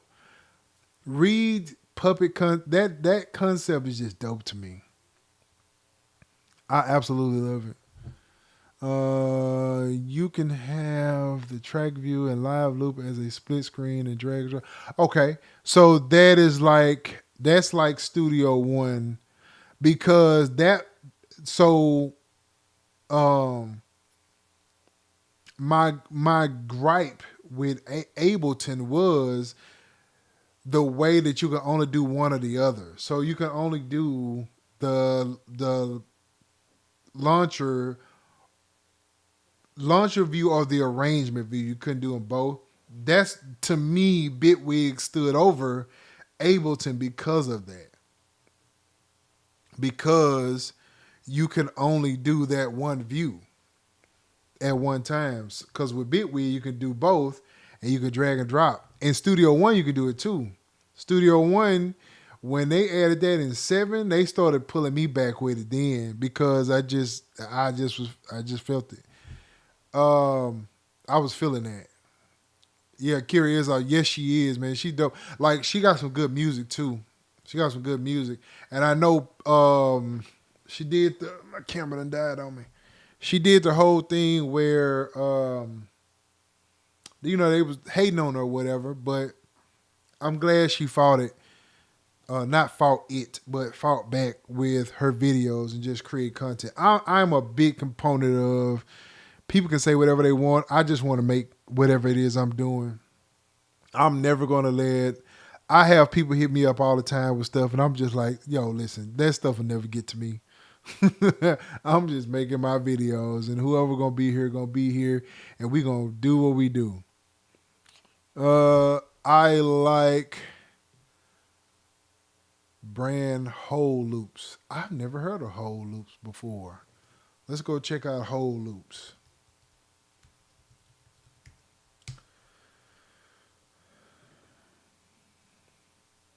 Yo, bruh, wait a minute. I did not know this existed. I didn't know this existed. Whole Loops. Yo, that's crazy. Oh yeah, that's dope. That is dope. I did not know this was a thing. I did not know this was a thing. You know what? I appreciate that because I'm gonna join this. I'm gonna sign up for it. You can use multi-screen arrangement and session view in Ableton. See. Now you teaching me something because I did not know that. I thought you had to do one or the other. I thought you had to do one or the other. Spotify did her dirty. Yes, they did. Spotify did do her. Matter of fact, her agents did her dirty too with the whole selling her on OnlyFans or whatever it was. It was some craziness that she did. Craziness that they did that I know she wasn't a part of, and I really hate that for her. Puppet loop packs. I know, bro. This is dope. I am going to set up an account and get. I rocks with them, bro. I like their stuff. I've liked their stuff for a while. I've been watching them for a minute. And Kira, her vocal packs are dope too, and she got different templates for different dolls, and everything she does is just crazy. It's crazy. I absolutely love all that stuff that she does. I absolutely love it. And she kept a natural body, man. That's got to be talked about also. They talked about her, but she's got a natural body, man. I love natural bodies. Yes, he is super cool, bro. You know, he did a video once before about um I want to say it's his top 10 effects or plugins or something like that, whatever it is. And really, like he'll drop some stuff that I actually like, and I'll go and check it out because he has a dope input on him. The guy behind the puppet is pretty dope dude, man. I watch him. I follow him on Instagram, I think it is, and I love his relationship with Kira. I absolutely love it, and so them doing it together makes it even better. Um, so I absolutely love that. The awards, it was so good. Which awards? I hadn't even seen an award. Which one you talking about? I love the way they do their content together, and it's like their own separate vibe too. And like there's a lot of moments with Kira. The plug-in awards. Where have I been? What the heck is that? The plug-in awards.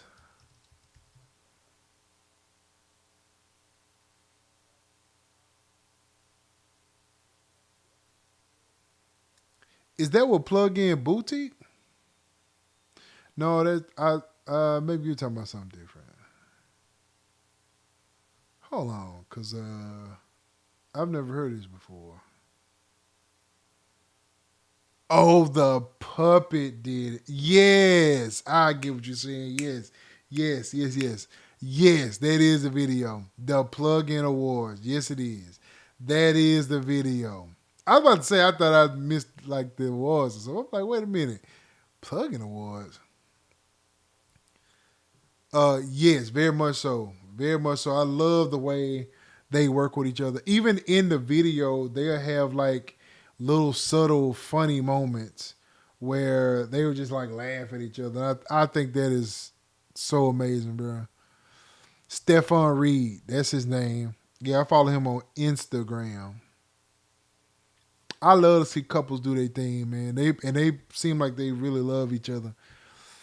In the climate we're in now, especially in the climate we're in now, I love to see couples come together and build something. Absolutely, and I think they had a anniversary not too long ago. I love to see them two, man, doing their thing together. I have been married 20 years, and I understand what it means to build something with somebody, and it's just the best thing in the world. No egos or any of that. You know, I am sitting here looking at my impact here, and it's changing the color with my doll. I mean, with impact. That didn't. I don't think that did that before. Am I tripping? I could be tripping. It is very possible that I'm tripping on that.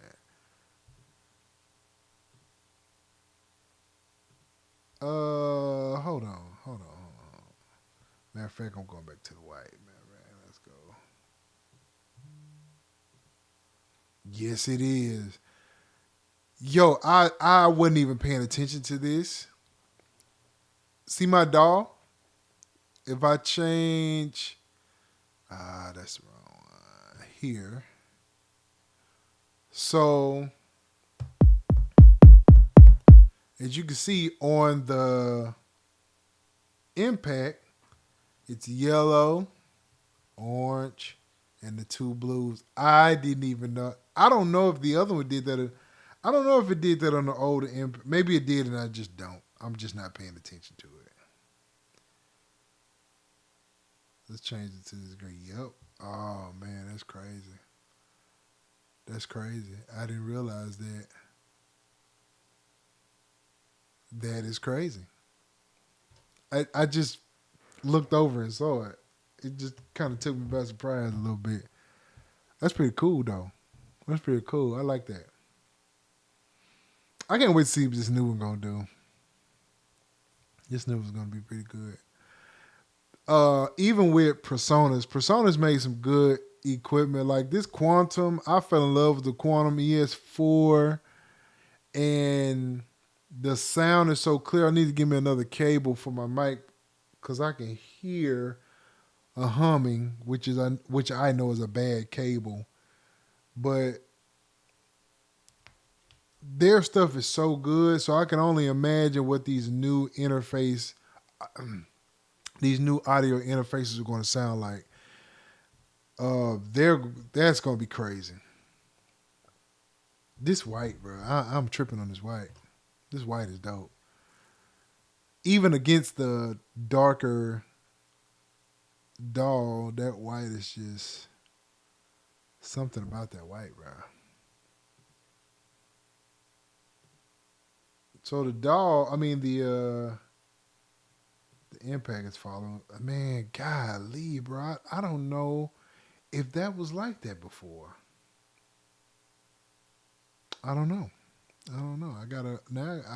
I don't want to go back and find out, but I don't know. I may be excited about nothing. um. Well, I was going to say something. What else I was about to ask y'all?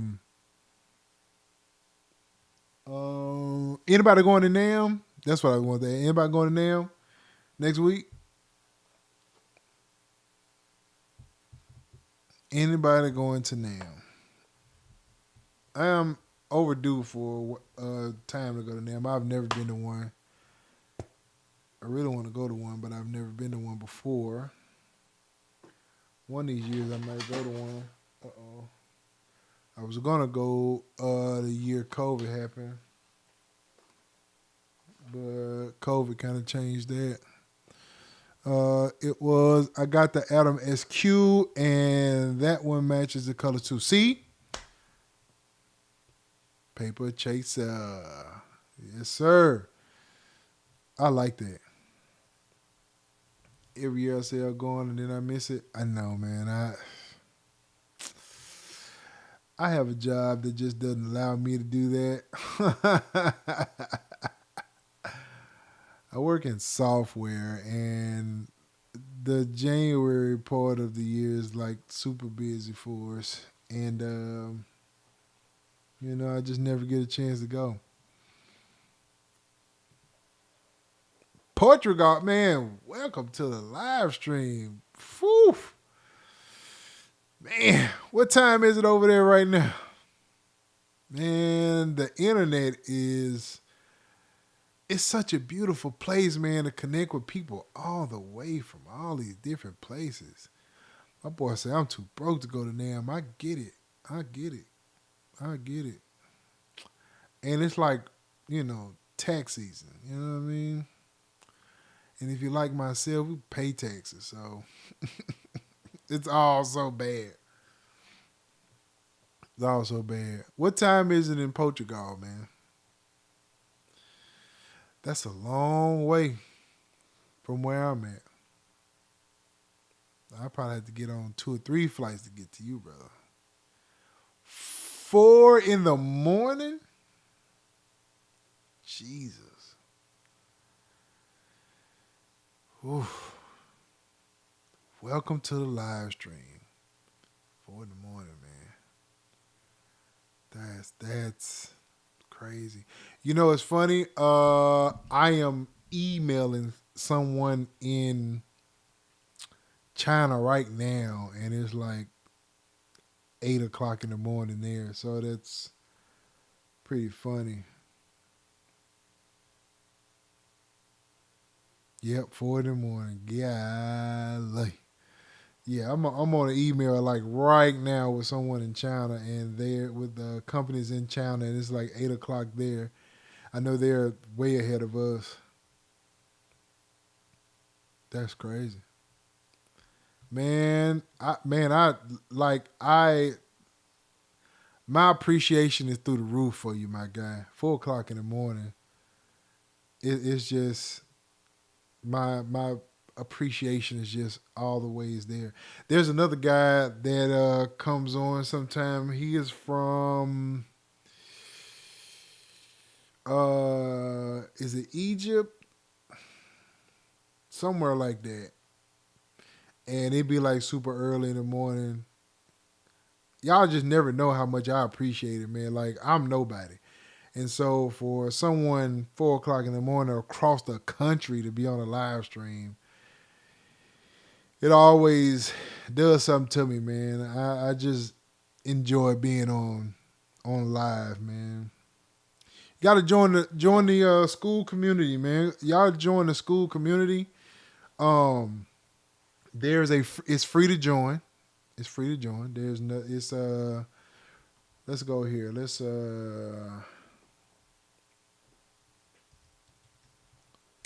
I am going to do this. Let's do this. Yeah, man. We got the school community on here. We're going to be actually, I'm giving away a MIDI pack over there, man. So y'all go over there and join and get the MIDI pack over there. It's free to join. We're going to be doing a bunch of AI stuff and music and AI, content creation and AI. We're going to be over there. Let me do this. Y'all go and I want to invite you guys to join the school garden there. We're going to be doing a lot of stuff over there. As y'all can see, I got a bunch of stuff coming. We already got videos in here. I got some sessions in here that I've done.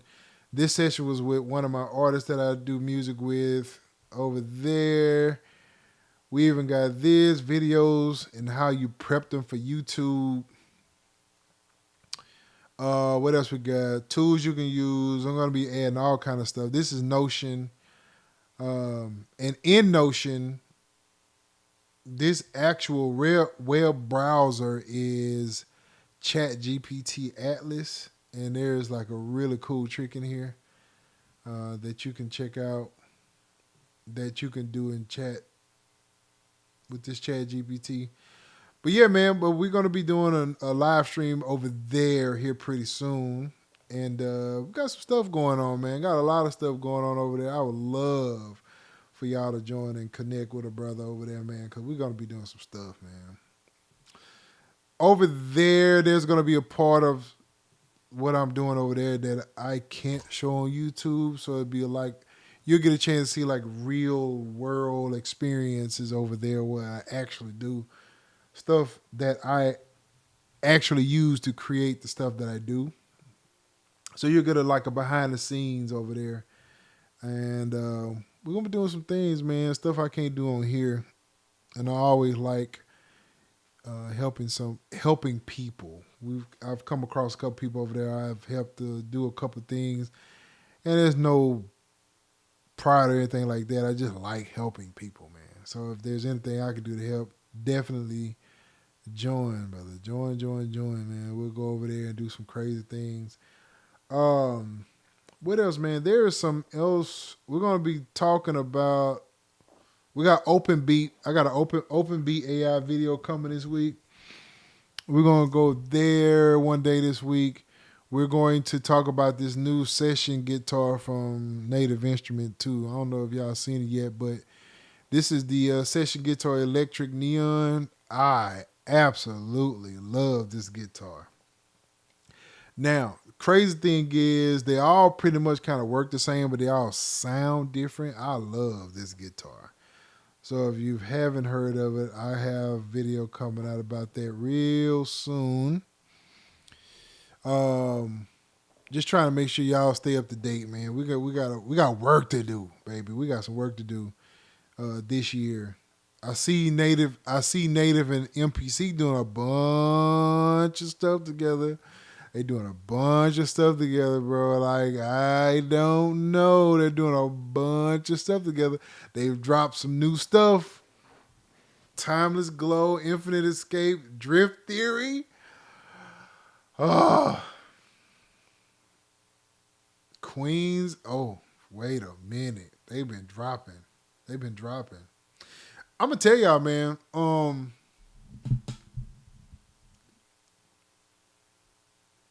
At first, I didn't know how to feel about MPC and Native building together, but I'm I kind of understand because especially Native hadn't dropped. Like I know everybody's asking about the machine, and they have not dropped in a while. But they're more of a software company than hardware, so I know their first focus ain't hardware. So, man, they open up a whole nother world with their sounds because to me, their sounds are better than MPC. So having their sounds in the MPC is a win-win for everybody. It's a win-win for everybody in my book. That's the way it sounds like that. Dang. That's crazy. They've been dropping some stuff over there, I see. Okay. Man, I'm behind. This is another thing I want to tell y'all. I'm going to show y'all. I'm going to get off here in a second, man. But I want to share this too. Like, all of this that we have now with this, like opening up the world to the users. I love the fact that they partner with him. I know yeah, I agree, man. At first I didn't know how to feel about it, but I'm on board with it now. Opening up this world to all these different things, and I know that Fender is about guitar, which is cool. Um, I'm cool with that.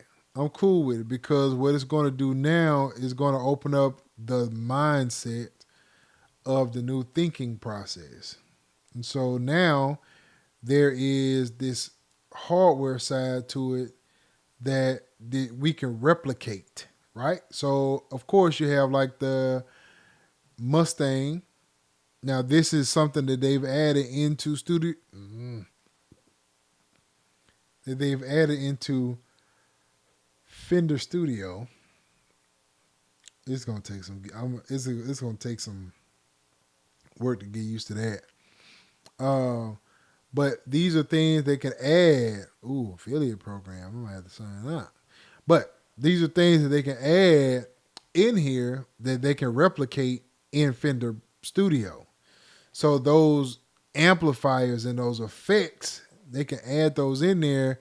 And now you're talking about the sound going to the next level. I love it. I love it. Let's see. What did it say? Tractor got hardware upgrade. Yes, they did. They sure did, and I really like it. I like where, there's the purists out there where they like everything pure the old way or whatever. I used to be like that, but I ain't like that no more. I like the new way of doing things because it's like I look at it like this, right? So I look at it as if there's something created that's easy for me to do, right? Then that means you're going to have people that are going to be just lazy with it. That's going to happen. But then you're going to have those that are going to take that and say, oh, okay, well, what I'm going to do is I'm going to, instead of spending a bunch of time doing this, I can spend time doing something new or coming up with some fresh idea, right? So now when you had the DJs back in the day, let's use that for the example, Tractor. You had the DJs back in the day that they didn't have all the technology we have now. So they had to do different things. Like if they wanted to scratch, they had to mark these places for their scratching or whatever the case may be. So now just imagine now they can look at a wave file and know exactly where the scratch is or exactly where the wave and the kick and the snare, the way that thing looks. So now they can take that instead of having to mark all these different things. They can set these markers and now you can go crazy with it because the markers will say you don't have to manipulate all these different things. Just imagine what it did for DJs when they didn't have to put records on no more. They can just go to the next song on their laptop or even some of the DJ equipment, some of the controllers now have where you can download the music into the controller. I did a video on one here some months ago.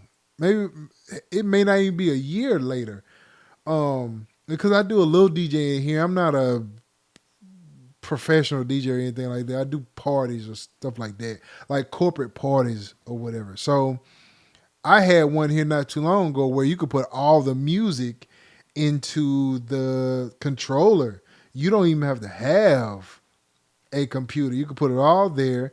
You can have the Wi-Fi come in and you can download music directly to the platform itself. Well, just imagine you could do these and you don't have to worry about bringing a bucket palette of records with you. It's all right here. I don't have to spend time doing that no more, so I can be more innovative doing something else. I absolutely love technology. I love technology. Just think about this, right? Even on this this song that I've been playing today, right? So this song here is a song that I had years ago. The song, we put it out, but the song just never did anything or whatever. So now I'm able to go back and put this song back in and reinvent it. And Can't wait to see you. Can't wait to be near you. I can add Already I feel you. all this flavor to it now because I'm hearing different ideas with it based on the technology we have. Because back then when we did this, the only knowledge we had of it was what we had. And we're talking about, I have the singer that was thinking about how she wanted to sing it, myself and how I wanted to produce it. And then I had my other guy that was rapping on it and his input. And so we had multiple people in there and we were limited to what we had in the room. So just imagine now with AI and all these different things, with Splice and the arcades and the co-producers and all these different things we have now, we can pull this information from all over the place. Now that has its good and its bad with it, but there's so many different ideas that we can generate from across the world now, really, and just generate and generate and generate till we find something. Now you have to know when to stop. You have to know when, okay, you're doing too much now. But we have a lot of access, and within control environments, you can get different things out of these songs now. That's why I was saying earlier, I believe there's another genre out there, genre of music that we can create now that AI is creating this music, and then now AI is creating where we can generate all these different things with these ideas. So there, I throw stuff at AI all the time that is not normal. I throw it all the time at it, right? And it is going to at least give me an idea to something that I can take and pull back and say, okay, I'm gonna do this with it. So it's just allowing us to move forward and forward and forward with music. And you know, people have a problem with AI, but here's the thing: the truth is, it's not going to generate anything new. We've accepted that. We accepted that it's not going to generate anything new, but that gives us the opportunity to still be creative and do whatever it is we're doing. Anybody just prompting music is just not going to do anything anyway. There's now with a caveat. With this caveat, the caveat is this: because music has been what music has been for the last 10 years, so to say, there was a opportunity to jump in with something that would take over the music waves simply because the music hadn't been talking about nothing lately. So the music that most people listen to, of course, you're talking about hip hop, R&B. R&B for a while, R&B wasn't even R&B, it was something else. And then the essence of it changed. Like there was no more love songs no more. There's nobody talking about love no more. And so when you have that, nobody's talking about love no more. Hip hop is all about what it's about. And so now this thing, people are tired of hip hop. R&B not talking about love no more. So now, because we lost the feeling of music, so now you have these people that are very, very talented in their writing. They can create these songs that's really talking about something, their life experiences, because we got away from talking about life experience. So now you have these AI artists, these AI generated artists that's being written by people, not the ones that you throw in Suno and it writes something for you. I'm talking about the ones that really write about their life. So now that feeling is coming back of, okay, now they're really talking about something. So now you got R&B now that's really talking about love again. We stopped talking about love in R&B. Who stopped talking about love? But we did. And so now you open up the gate for someone to come in going back to the roots of what we do, and it will blow up. So now you got these AI artists that's really killing it because of this particular thing. But I like that AI is pushing people to do that because now maybe we'll get back to real music. And once people stop complaining about AI, quit complaining like it's the reason why people don't listen to human music no more, because it's not. The reason why people don't listen to human music no more a lot of times is because we're not talking about anything. We're not talking about nothing. And music has always been about feeling. So once you start having feeling back in, now you that's where you go. Right. There's no more excuses anymore. We have so many options. Yes, slander bought Reason Studio.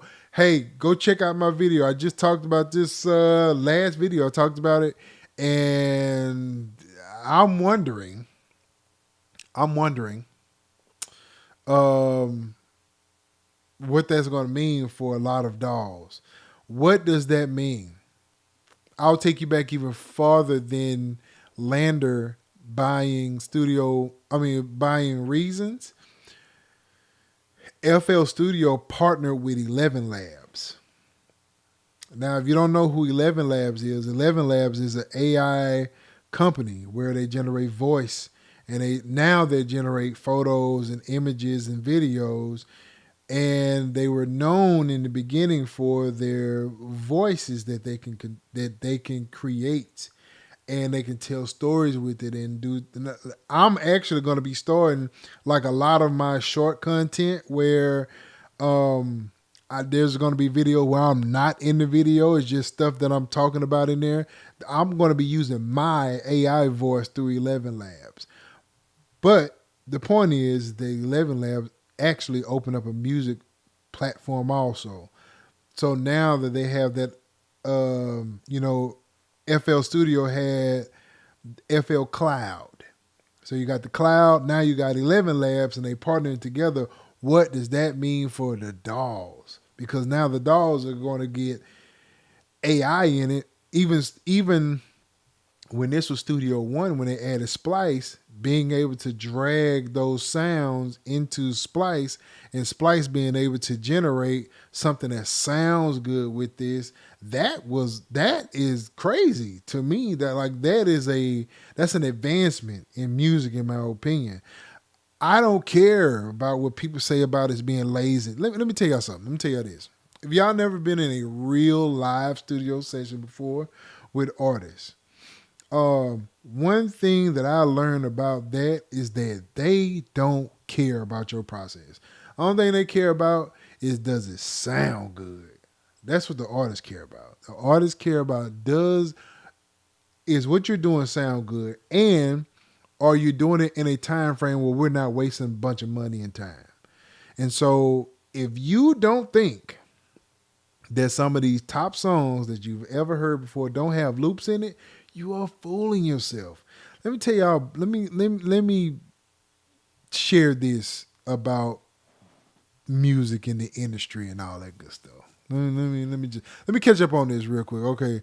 Wallace said like Slab. Oh, Slab. That's another one I gotta check out. Slab. Yeah. That was a sneaker. They snuck that one in on me. I remember carrying records. I know that's old school. Black music go small venues and connect with people. Yep.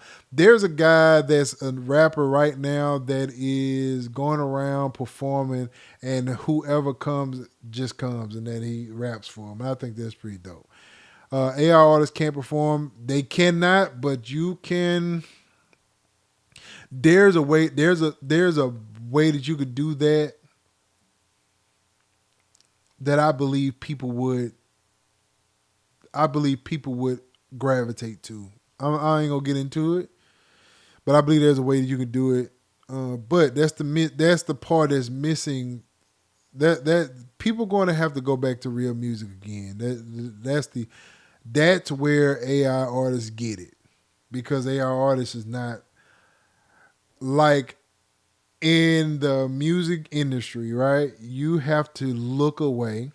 You have to be marketable. You may not even have a talent.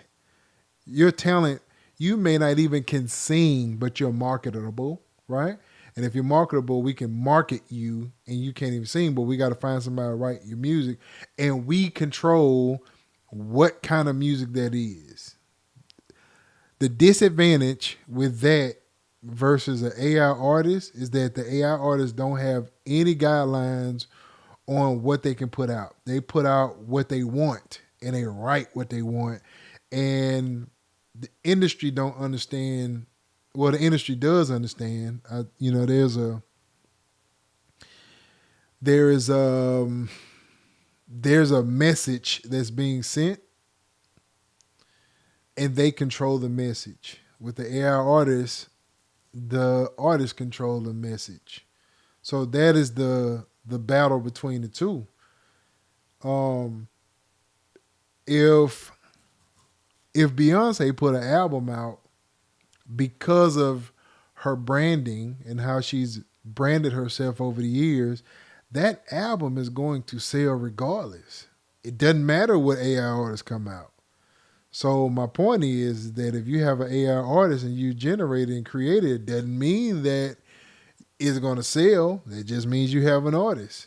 But if you have a AI artist that people like because you brand it right, then it's going to sell. Anything you brand is going to sell. So Beyonce is not complaining about no AI artist, bro. Not at all. She's not complaining because she know if she put out an album, people going to listen to it. Anybody that's hot not caring about AI artists at all because they already hot. And AI artists ain't going to stop their flow at all. And AI artists is not the thing that people should be mad at. Streaming services is the thing people should be mad at with their music. So AI artists is not the issue here. I'm not even going to get into that. What you say, Wallace say, I'm loving the new era of technology and music. Every day, everybody's day is something new that blows my mind. I know so much more out there. FL Studio is a good web-based DAW. Yes, they do. I played around with it for a little bit when they got 11 Labs. I jumped in on that one. Loops and drum replacements, absolutely. The technology of stem separation, I fell in love with stem separation.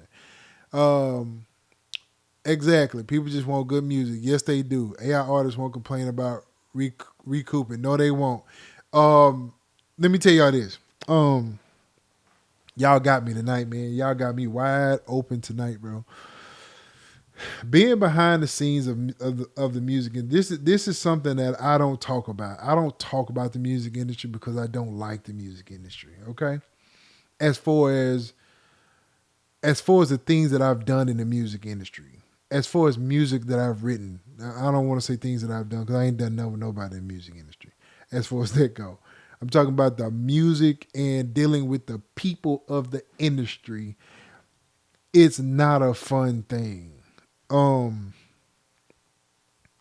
You don't, number one, you don't know who to trust.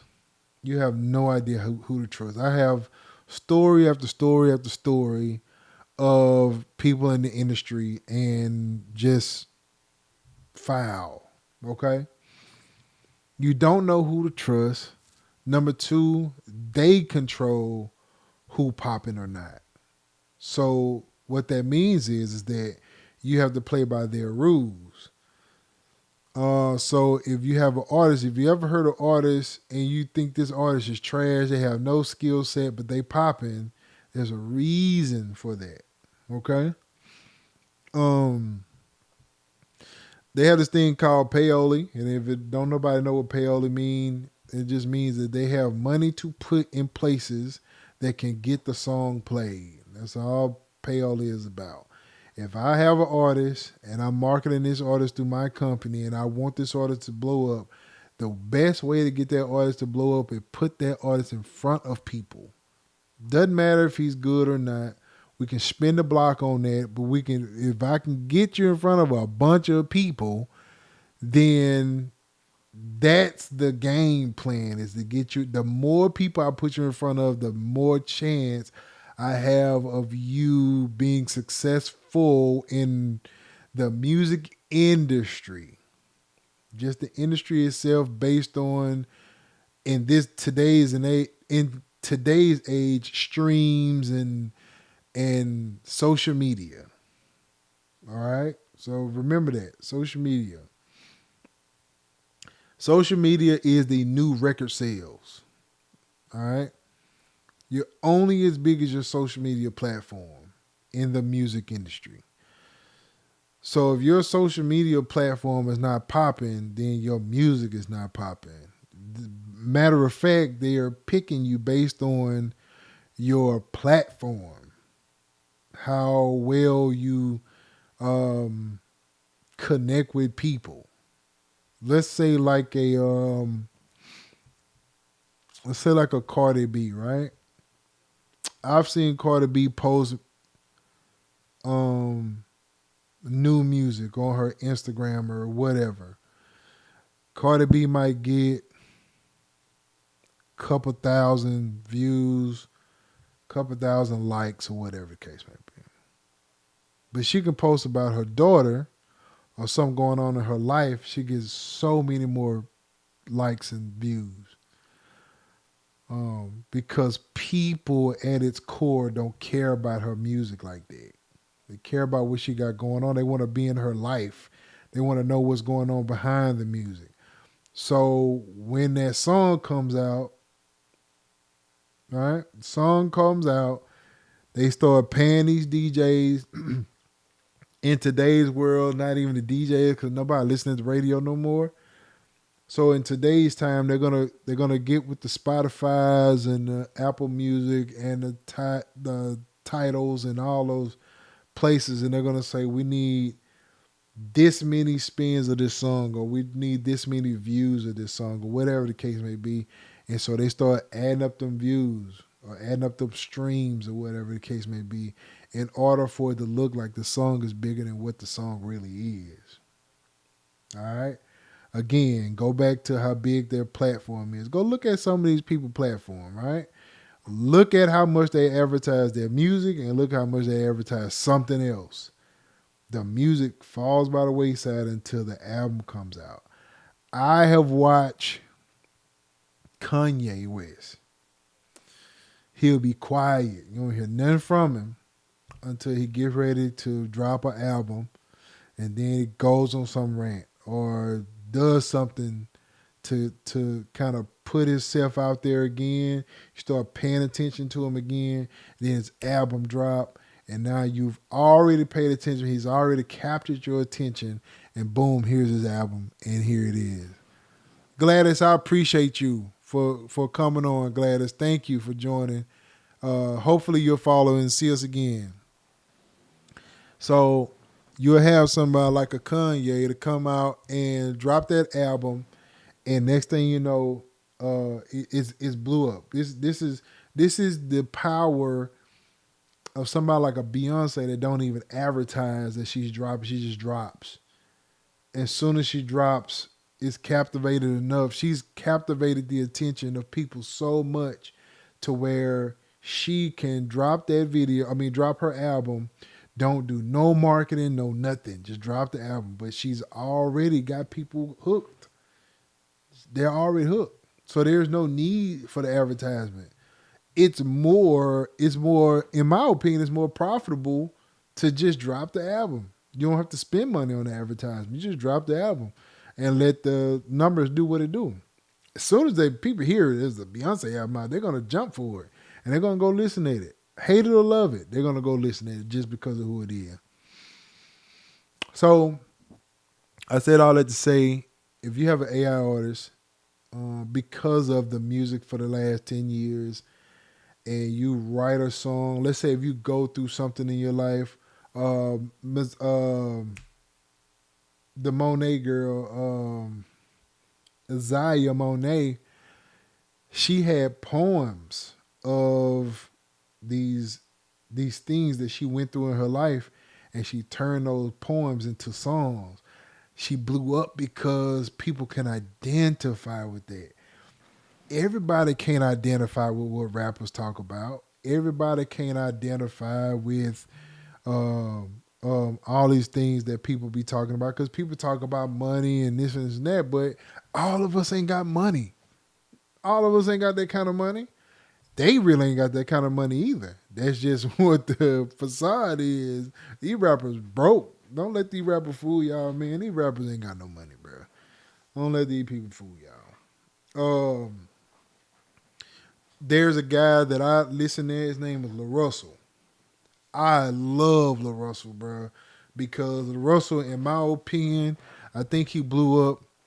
I think he's in his stride simply because he for the people, right? So he don't talk about nothing gangster, no nothing. He just talk about his rap, his style, how he love his music, how he love the people. He show the people he love them, and he's independent. So he don't need a backing of a label. He's independent, doing whatever he want to do. People love him because he's lovable. He's lovable. And on top of that, he give you like that old school vibe. He got this old school vibe with him. I missed this one.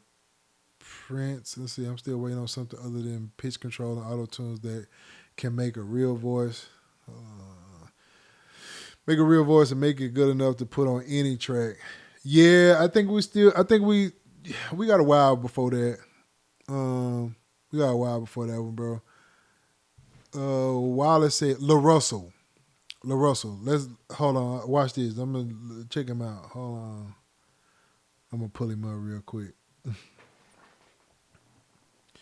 This dude, in my opinion, man, is one of the dopest dudes out, bro. He's under a company called Good Company. This is him right here.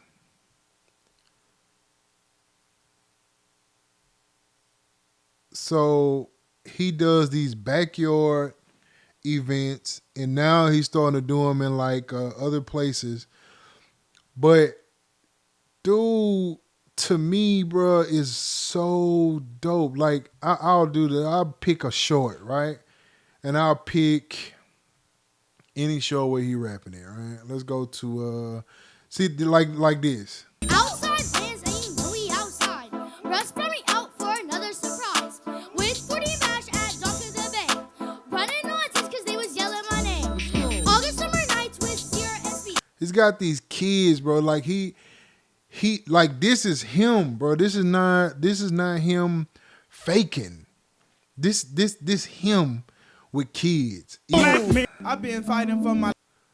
Let's see. That's always, See, look at that's that. always selling hope. Young niggas selling dope. They both giving visions. Which one's more addicting? I don't know. Constant flashbacks. I never knew the nights in hell was cold. See what I'm saying? Like he really be in the street with it. I rep it hard. I'm known worldwide, but I blew up from my backyard. You see what this caption says? This is putting the biggest smile on my face. He has made it based on this stuff right here, bro. I'm from the Bay. That's Northern Cal. They like my songs, they like my smile, they like my style. Let's go, Bay. So this guy has done this based on himself. Like he really put smiles on people's face. And like he has these different ways that he build and run the company, which I think is super, super smart. It's very, very smart the way he run his business. Yeah. Like he's got so many of these songs, bro, that is just crazy like that. But he has done this the right way, in my opinion. He's independent. He's built his own platform. He's direct to customer sales. If we go there, he's direct to customer. And so Kyrie Irving just paid $11,000 for this project because the way he set it up is that you can donate whatever you want. You can donate for the price, like you give your price of the album or give your price to whatever. Kyrie Irving gave me $11,000. And then on top of that, to even flip that, he came on the live stream right after that and broke down what he gonna do with the $11,000. You can't help but love the guy. Can't help but love the guy. the art form in what he does is special. Now, labels would just only look at the fact that he's got a platform, and they look at that and they would try to use that, but he's not looking for a label, which I wouldn't either. I'm about when I start back make I dropped a instrumental here probably about a month or so ago, and what I'm going to be doing is I'm going to build the platform and I'm going to sell these direct to consumer. I am not going to be using streaming services no more. I'm not going to be using them no more because I haven't. If we're looking at money, right? We do it for fun, but there's a part of us that want to gain a little income from this. No matter what you're doing, even if you're not in it for that reason. Like I don't do it to say that I'm just I want to build this big platform, create money, whatever.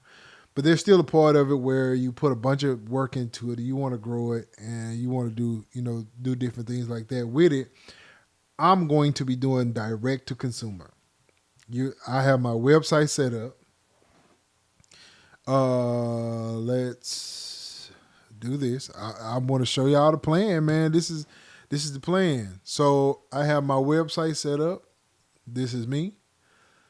This is where you can join the school community. These are all some of the videos. I got to update it, but I have this on. This is the instrumental album that I just did. All of these tracks are probably 8 years old that I was able to revamp and put it out. So right now, this is on, it's on the Spotify's and all of that, but after this one, I'm going straight direct to consumer. I'm going to put something out there, and if you want to download and donate, you can. But if you want to download for free, you can. I'm going to set it up to where it is going to be a donation. If you want to donate and buy the album, you can. Direct to consumer. It is the only way to build the fan base without all the fluff of not social media, but streaming platforms. They don't pay you no money anyway. You putting it out 2-3 cents a stream. No one cares about that. So what if I can put my instrumental album out and somebody want to donate $50? It doesn't matter. 10, 5, $2, whatever. It don't matter. The idea is to get the music out. Have fun doing it. Have fun with the process of making the music and putting it out, sharing it with the world. Say, hey, y'all can have it. Or if you want to donate, you can. But if you don't, download it, enjoy it. And just have fun with it. Direct to consumer. And then I'll have other things that I'm going to be doing.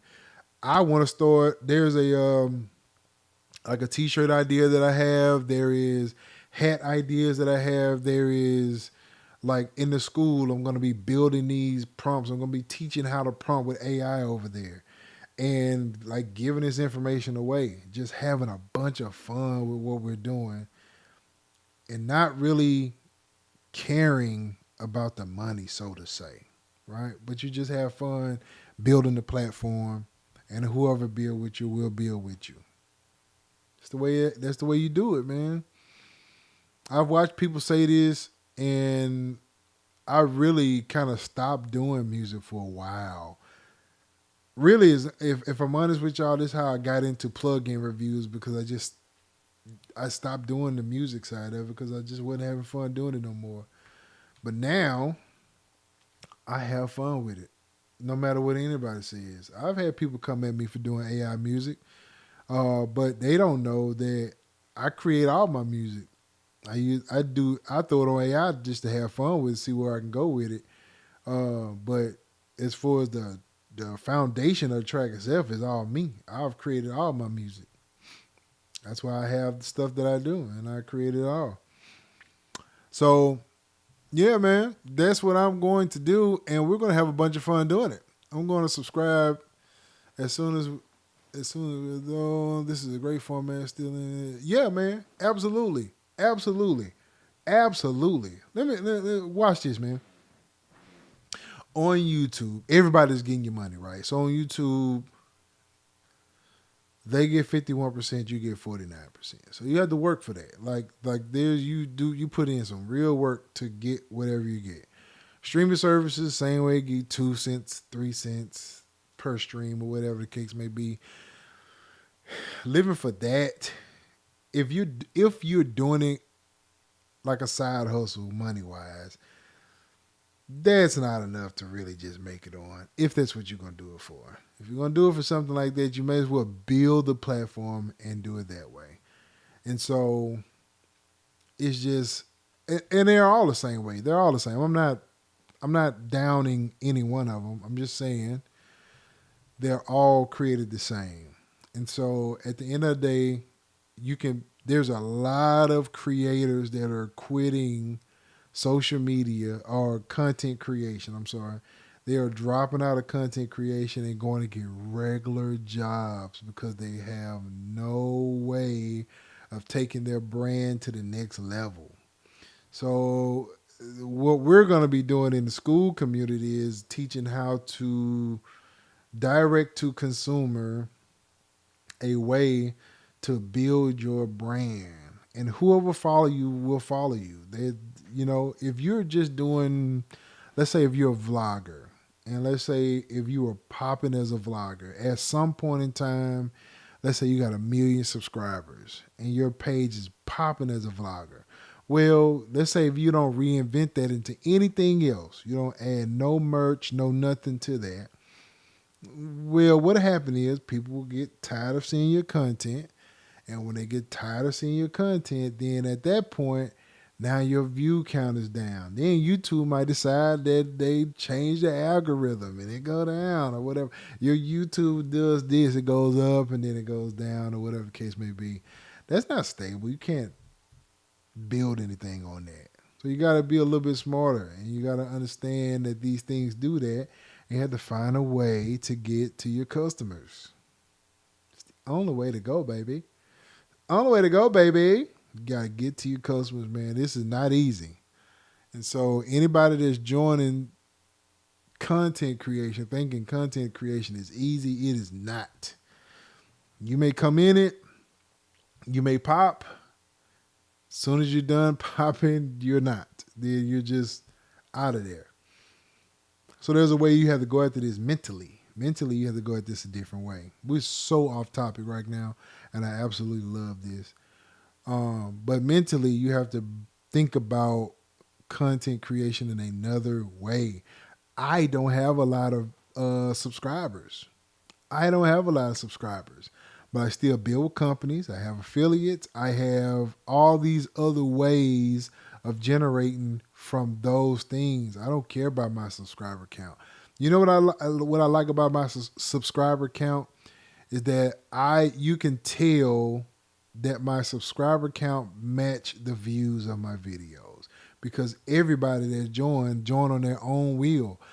I'm not buying subscribers and I'm not doing any of those things to get subscribers. I don't care about the subscribers. I care about the people that really want to follow what we're doing over here. That's what I care about is the people that really want to follow what we're doing.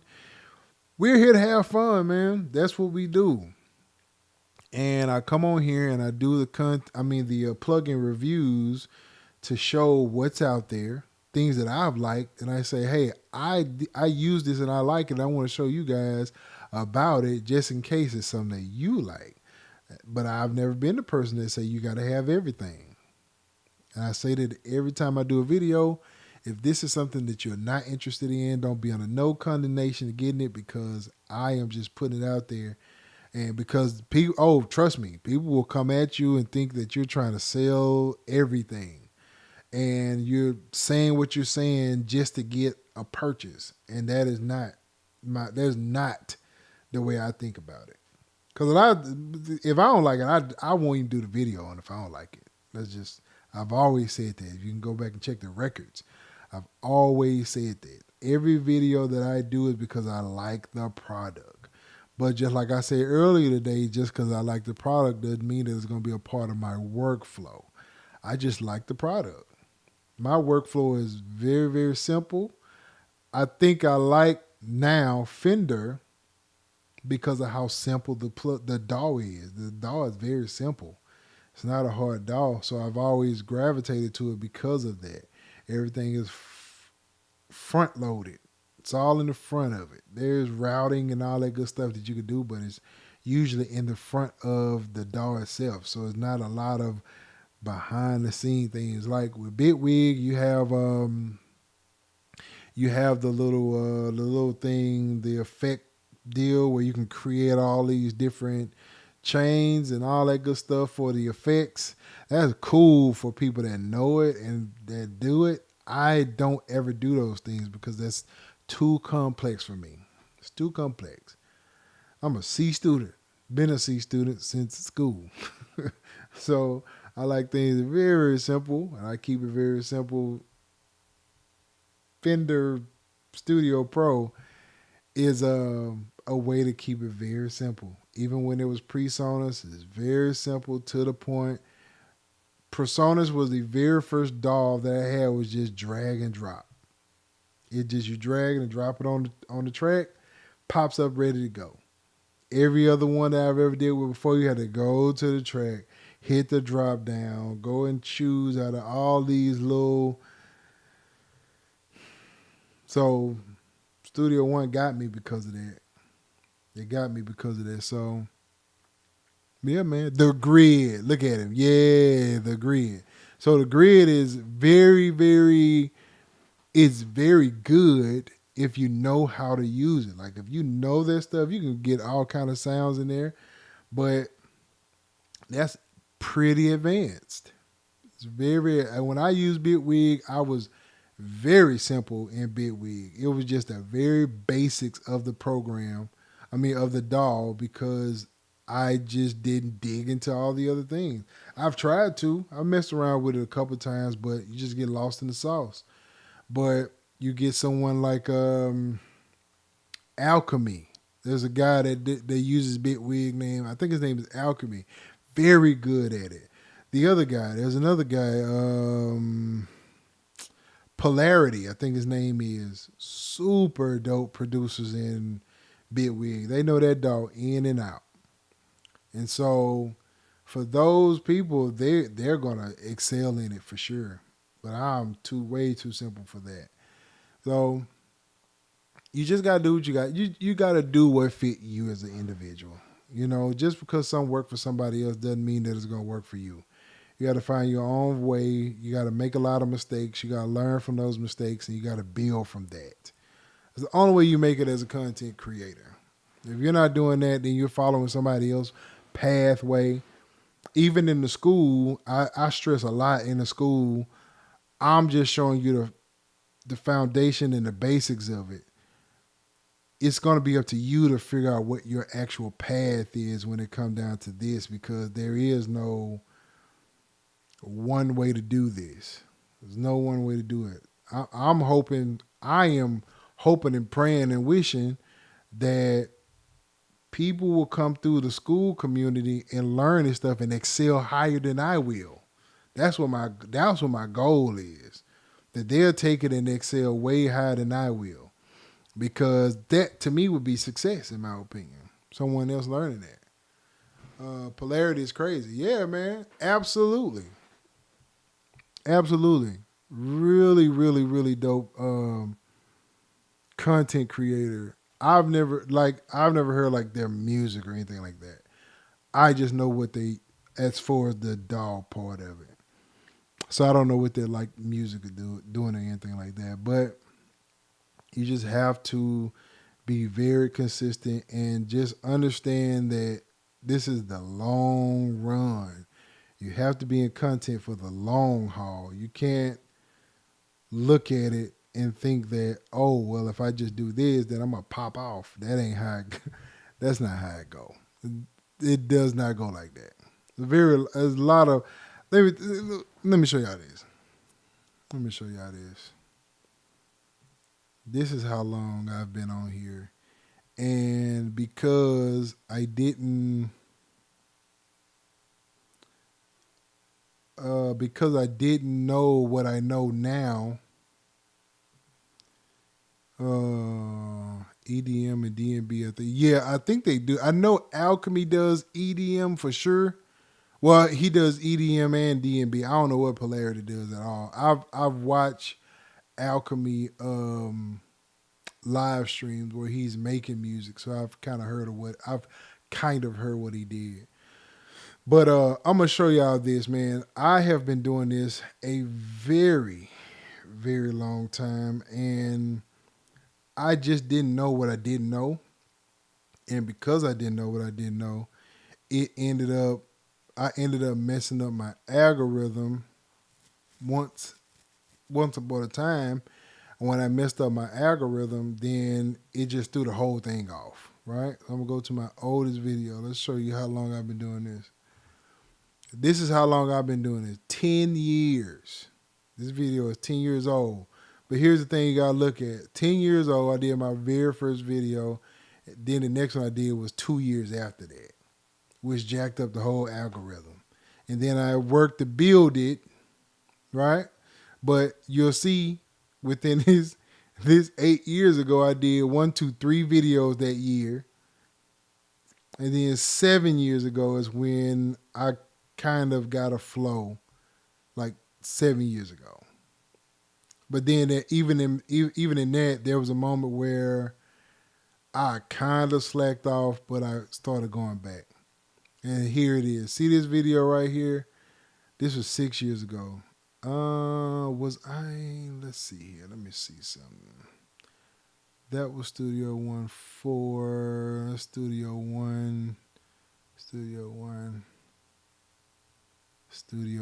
So I went straight from Machine, I want to say Periscope. Sucks.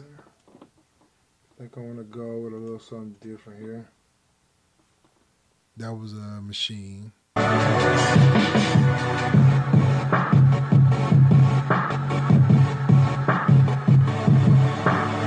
Yeah, so that was that. Then I went to Studio One. My very first Studio One upload, I was Focus Music then.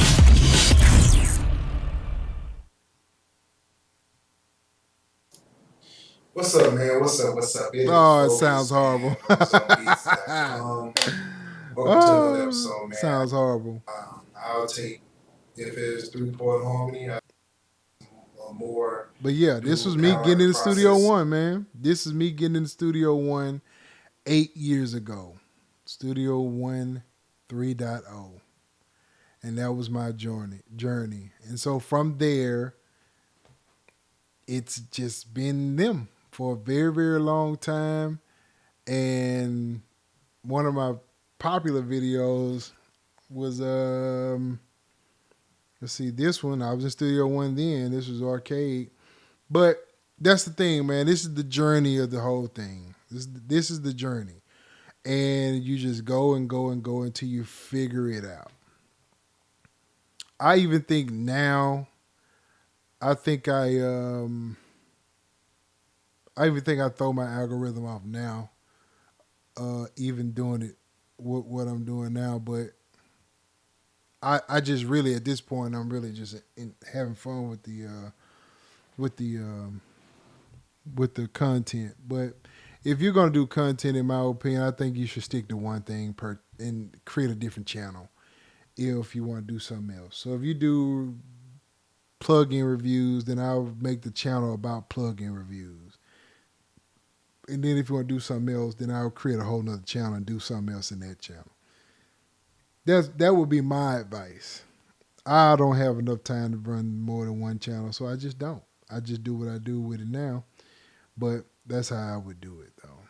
But that's the journey, though, man. That is the journey. That is how long I've been doing it. Let's check out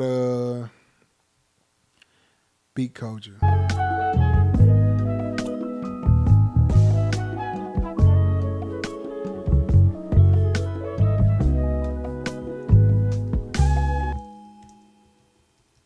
Okay.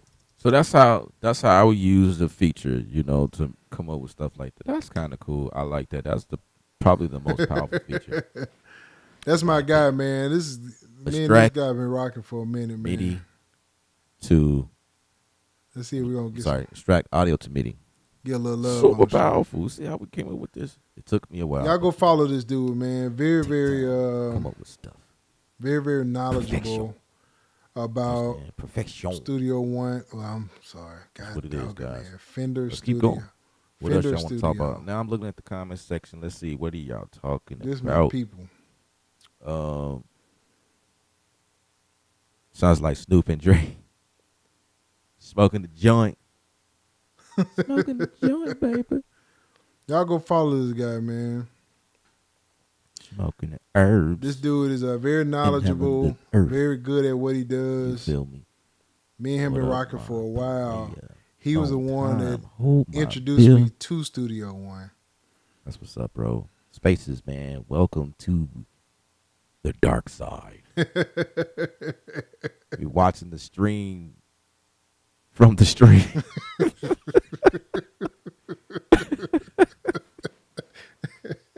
bro. Well, thank you. Thank you, everyone, for watching. Appreciate it. Y'all go show appreciate my it. guy some love, man. Oh, that's funny. So yeah, I mean, like what I've been saying. Oh man, that's pretty funny. I think we good for now. Yeah, We good, yeah. guys. Ain't But nothing anyway, to really worry about. yeah, man, y'all for go those check of out my you guy, that, man. got a Go little caught join. up in the. Go join, man. But yeah. But that's what we do, man. I built with him and a couple more other guys, and we just build a community around each other, man. We support each other, keep each other on our toes, stuff like that. But you need a community when you're doing content creation, because sometimes you need somebody to say, "Hey, man, just keep going, bro. Just keep going." I'll tell y'all a story, and I'm finna get off. Years ago, if you follow my channel, you've probably heard this story before. But years ago, I was doing a video with Output, and this was a arcade video that I was doing. Now, if you don't know, I was a part of Output when they were building arcade. So what I did was I built kits with arcade, and I'll explain what that means because I know people ask me about that all the time. No, I did not do like a lot of, I didn't do like the loops in there, so to say, but there was other people that did the loops, and I was one of the ones that was creating those loops to say, all right, this loop sound good with this one, but it only sound good in this part. So if you go in there and hit, like if I go to, let's do this. Let's kind of give an example. If I go to arcade and let's go here. I want to show you what I'm talking about. So if I go to arcade, my name used to be on the credits, but I hadn't did it in a while. It probably not be on the credits no more. Let's see. Am I still in the credits?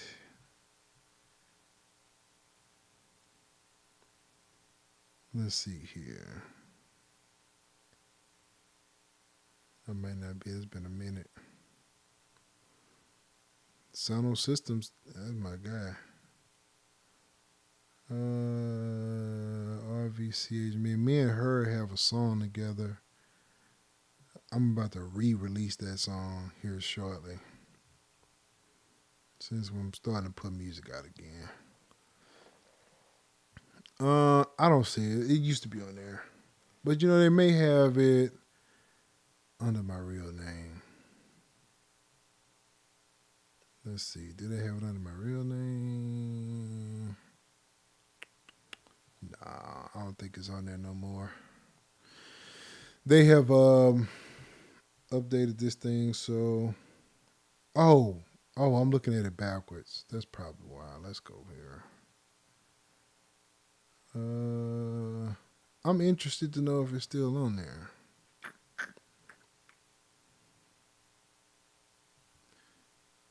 It should be under. Yep, there you go. Spaces. There you go. So yeah, I used to help them do these kits, and what I did was, so let's say like if we got this line here. No, let's do like a like this one, all right? So I'll come in here and they will have this sampler on here, and so if you hit it all together,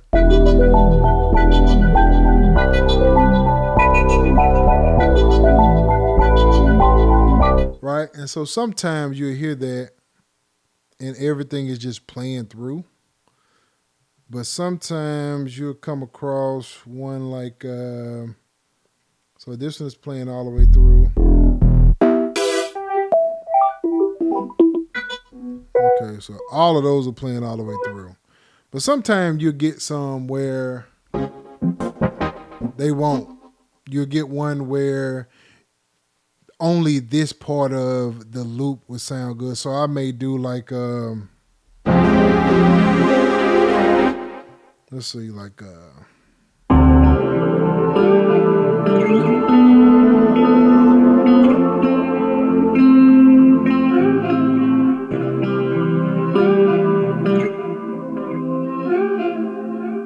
so I may have like, let's say if I like this, right? So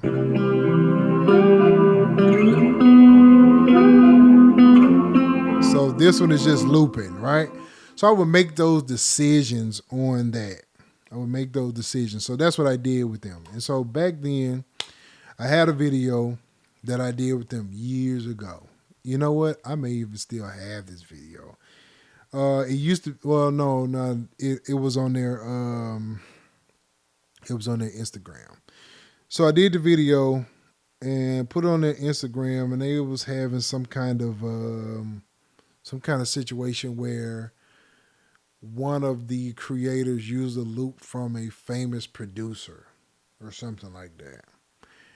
And so my video got so much hate on the video because it exposed some producer or some kit creator that decided that they were going to use this loop set from another producer, like a real life producer. I think the guy's name is like Nick something. Nick whatever. He's a Caucasian guy. He produces trap beats though. It's Nick something. I can't remember his name, but it's Nick's whatever. Matter of fact, he does live streams still today, making beats. But anyway, he used a loop. Whoever it was used a bunch of loops from Nick sound pack and put it in arcade. Somebody got a hold to it and figured out that, oh man, this guy is using this loop pack in arcade, and that belonged to whoever the producer name was. Now I know they're not supposed to do that, and they know they're not supposed to do that. They know very well that they are not supposed to do that, and they know what we signed that says we're not supposed to do that. And so, but because that was happening around the time I did my video got hated on. My video got hated on like crazy. My channel took a hit from it. Took a real hit from it. And people were saying that they treated it like it was me. Like they treated it like I created arcade and I was the one behind it. Is how they treated the video. Now, maybe not me as an individual, but they treated the video like that. And so that video got so much hate they had to take it down because it was too much harm to me as an individual. And the channel, the video itself got hit also. So it was just like this big old thing. So long story short, all that happened. My guy was the one that came back and said, man, you just got to push through it, bro. Things like this are going to happen, and you got to keep going. Because I was going to quit because that was just too much for me at that moment. I was gonna stop for the moment. I'm not quit as in give it up. But during that time, I was gonna say, you know what, I'm gonna stop and just let this kind of die down, and then I'll come back. So he hit me up and was like, that guy that I just showed you on the video was like, hey man, just keep going, bro. Just keep going. Don't let them stop you, man. Just keep moving. And just that simple little word we had motivated me to keep going. Motivated me to just keep pushing through it. Eventually, literally, 2 weeks, 3 weeks, 4 weeks, a month after that or something like that, nobody even knew about what was going on. Nobody cared anymore, and we was on to the next thing. So I'm glad he told me that, and I kept going. I had other people kind of reaching out to me too, but it's good to have a community around you that can, you know, keep pushing you, because I'm gonna tell you, doing content, you would drain yourself doing content, because really the algorithm keep changing, and so now the algorithm, you have to keep putting content up. Where it used to be, if you look at some of the old stuff, they'll be like, well, you get a consistent flow where you post a video once a week on the same day at the same time, like a TV show. But now you have to have some kind of release schedule, but you got to put a bunch of content now. But there's ways you do that. And I give you this. It's like tonight, right? This video is, we've been going a minute.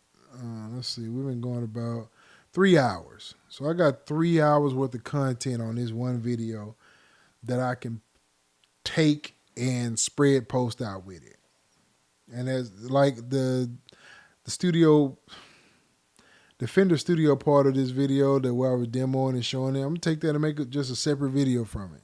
And if I decide that I want to take some of these points that I'm making, I may have said something tonight that may be good for somebody else, and I can take that and repost it somewhere. You know, you just never know where it can go. But I'll scam through this and just kind of see what good moments I can pull out of it, and you reuse it, repurpose it. So this one stream will probably create 5 different videos, 5 or 6 videos. But that's how you do it. Where it seemed like you're doing a whole lot, you're just really taking it and repurposing it and making it do what it do, baby. That's what we do, man. That's what we do. So it is time for me to go to bed, man. I appreciate all of y'all. We're going to break down Fender Studio.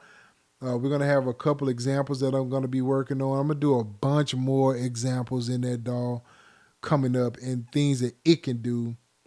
I'm still going to be doing some of the plug-in stuff that when it comes in. I have plugins come in all the time. There's so much stuff come in. I have to choose what's important. But I'm going to do more Fender Studio videos, just showcasing what the DAW can do itself. So y'all be on the lookout for that. Again, man, if y'all want to join, go join the school community. And I'll drop the link one more time before we go here. Go join the school community. We're going to be doing so many more different things over there. So if you want to learn how to create music with AI, not allow AI to create music for you.